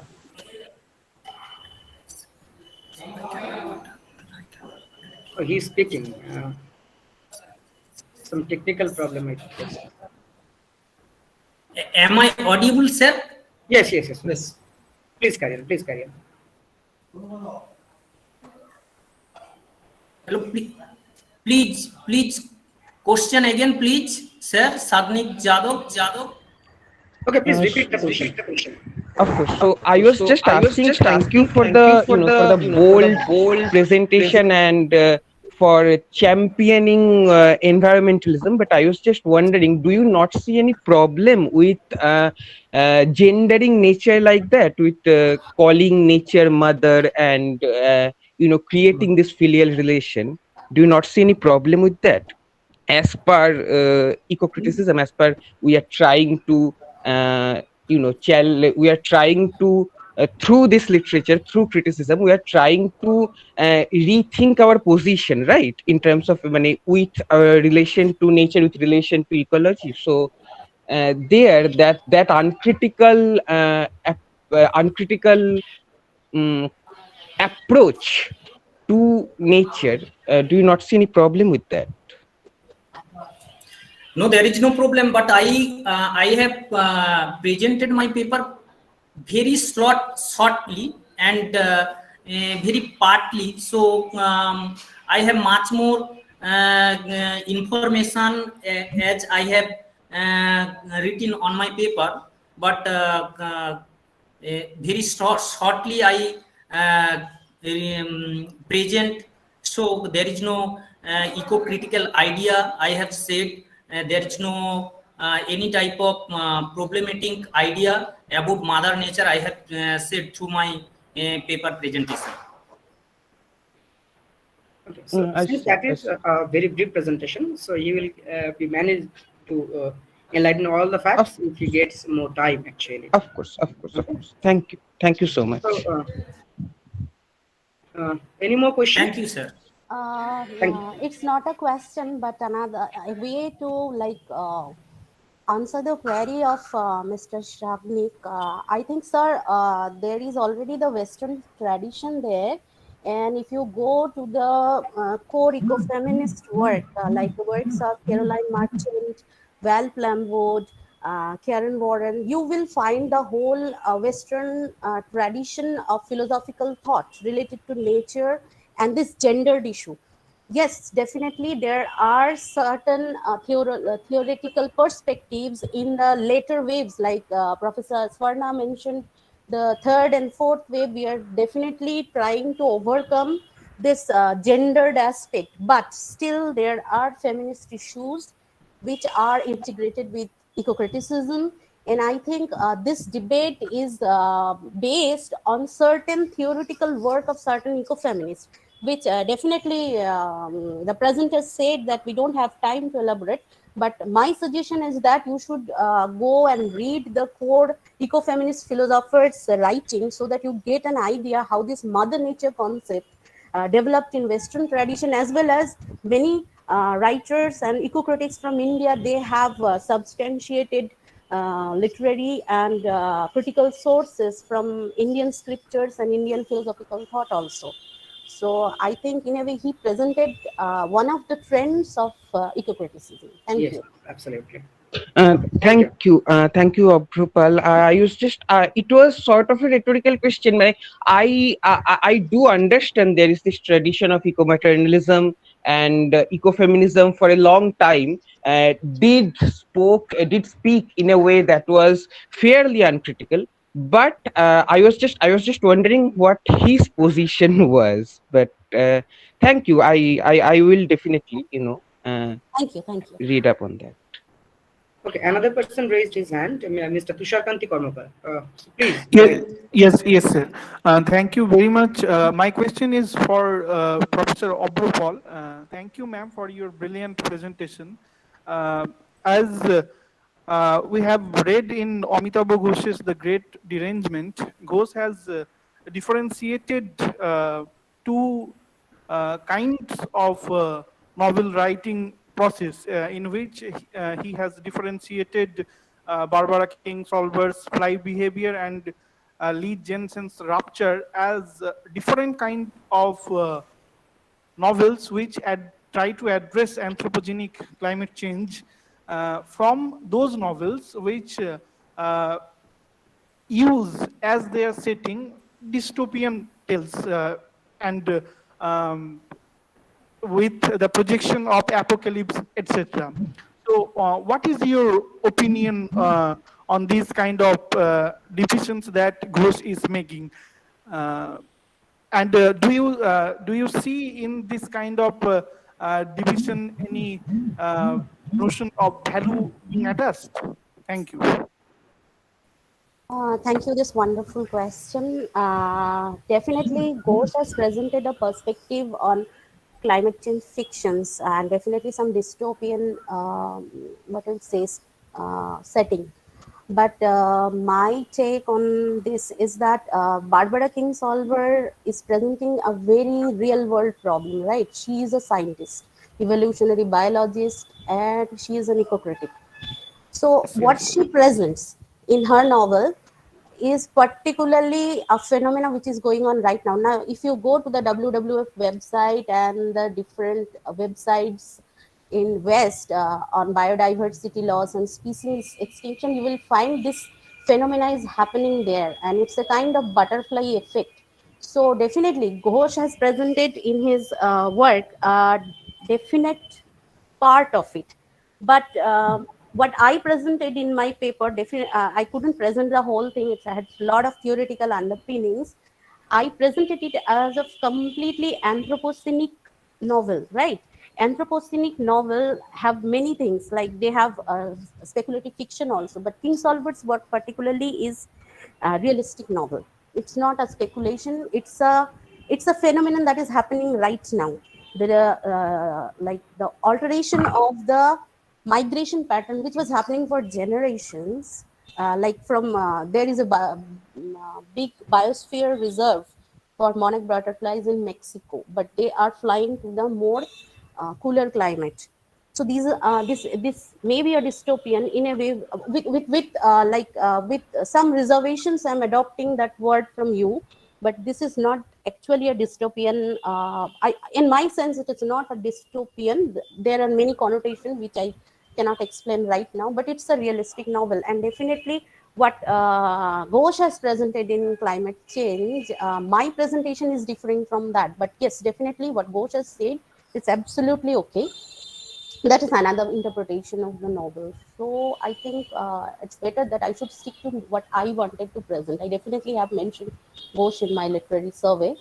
I think I'm not agreeing right now in my thesis. Also, I haven't agreed with the dystopian theory with reservations and due respect to the author. So I don't think I don't have the time here to explain the huge part of the theoretical underpinning. Okay, thank you for your opinion. But if you have any query, you can definitely contact me. Definitely, I have my website, in IT website, my details are there. Thank you. Thank you, ma'am. Thank you, Shubhendu sir. Kindly wrap up the session and close the session. Okay, so we are at the end of this fascinating session with some interesting questions. So as it is instructed by the pointer, we are going to wrap up the session. Thank you. Thank you so much. Thank you, Mr. Shubhendu Noshkar, for chairing this session. I also congratulate all the participants, the paper presenters, for touching upon the divergent aspects of eco-disaster. With that, we come to the fag end of our webinar. And may I now request Mr. Tanmoy Sarkar, faculty member of Seva Bharati Mahavidyalaya, to kindly read out the report of the day. Over to you, Tanmoy sir. Okay. Very good morning, everyone. Myself, Mr. Tanmoy Sarkar, retired college teacher, Seva Bharati Mahavidyalaya, Kapgari, Jhargram, West Bengal, India. I feel really privileged and honored to get the opportunity to present the report of the day of this 3-day international webinar. Today is the first day of the 3-day international webinar on imagining catastrophe, literary and cultural representations of environmental disaster, organized by Department of English and IQAC, Seva Bharati Mahavidyalaya, Kapgari, Jhargram, West Bengal, India. At first, introductory welcome address was made by Mr. Rick Sarkar, Assistant Professor, Department of English, Seva Bharati Mahavidyalaya.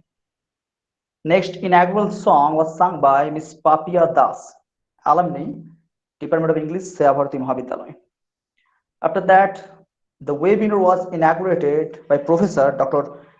Amiyo Kumar Panda, Honorable Vice Chancellor, Sadhu Ramcharan Murmu University, Jhargram, West Bengal. Then Dr. Babulal Mahato, SDO Jhargram and Administrator of Seva Bharati Mahavidyalaya, made his inaugural address. Thereafter, welcome address was delivered by Professor Dr. Debaprasad Sahu, Principal, Seva Bharati Mahavidyalaya. After that, the theme of the webinar was presented by Dr. Shamit Kumar Maiti, Assistant Professor and HOD, Department of English, Seva Bharati Mahavidyalaya. With these events, the inaugural session came to an end. In session 2, the keynote address was made by Professor Scott Slovic, Distinguished Professor and Distinguished Professor of Environmental Humanities, University of Idaho, USA. After the scholarly and erudite keynote address of Professor Scott Slovic, Professor Swarnalata Rangarajan, Professor, Department of Humanities and Social Sciences, IIT Madras, Chennai, India, delivered a plenary talk in the webinar. The third session of the technical session was another technical session of the day. Was Mr. Subhendu Shekhar Noskor, the Assistant Professor, Department of English, Vidyasar University. There were 4 paper presenters in that technical session. The paper presenters are as follows: Mrs. Somastri Sarkar, Assistant Professor, Department of English, Ghospukur College, University of North Bengal, West Bengal, India. Mrs. Avra Paul, Research Scholar, Department of Humanities and Social Sciences, IIT Jodhpur, Rajasthan, India.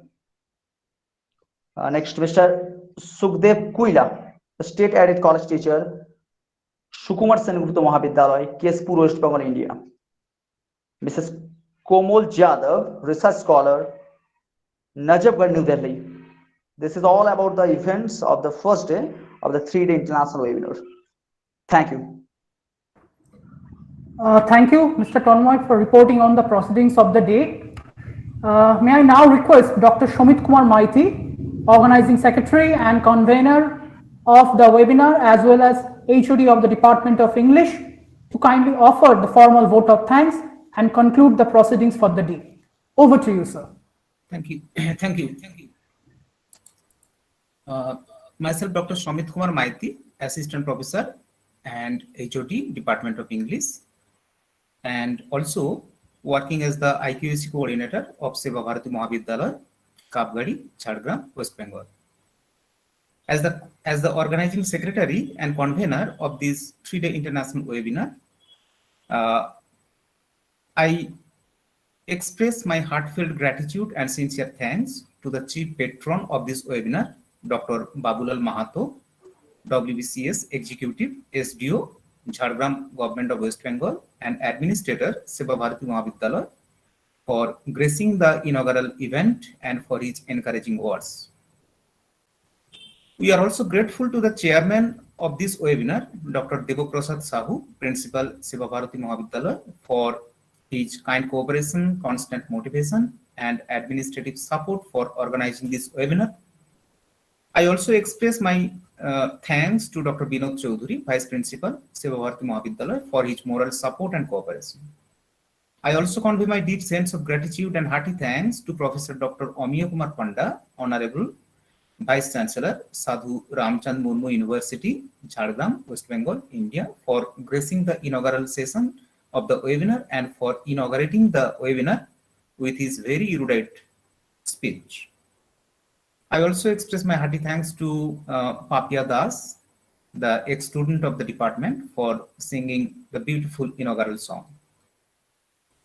My special thanks and gratitude to the 2 resource persons of the first day of this 3-day international webinar, Professor Scott Slovic, University Distinguished Professor of Environmental Humanities, University of Idaho, USA, and Professor Swarnalata Rangarajan, Professor, Department of Humanities and Social Sciences, IIT Madras, Chennai, India, for their wonderfully erudite and scholarly presentations. I also express my deep sense of gratitude to Mr. Shubhendu Shekhar Noskor, Assistant Professor, Department of English, Vidyasagar University, for chairing the first technical session of the first day of this 3-day international webinar. I also express my heartfelt thanks and gratitude to the paper presenters in this first technical session. My special thanks also due to the students, teachers, participants, and all the guests and students who made this first day of this 3-day international webinar a grand event. Thank you, everybody. And I also announce in our that tomorrow is the second day of this 3-day international webinar. And in the second day, we have very renowned resource persons, Professor Joyjit Ghosh, Professor, Department of English, Vidyasagar University, and Professor Pramod Kumar Nair, Professor, Department of English, Hyderabad University. So with this, I conclude and I declare the end of this session of this first day of this first day of the 3-day international webinar. So over to you, Mr. Rick Sarkar.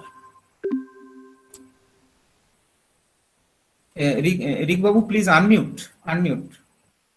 Sorry. Thank you to Dr. Shamit Kumar Maiti. A gentle reminder to all our participants that we will be joining tomorrow once again from 3:30 p.m. So do use this particular link to join. Till then, take care, goodbye, and have a great day.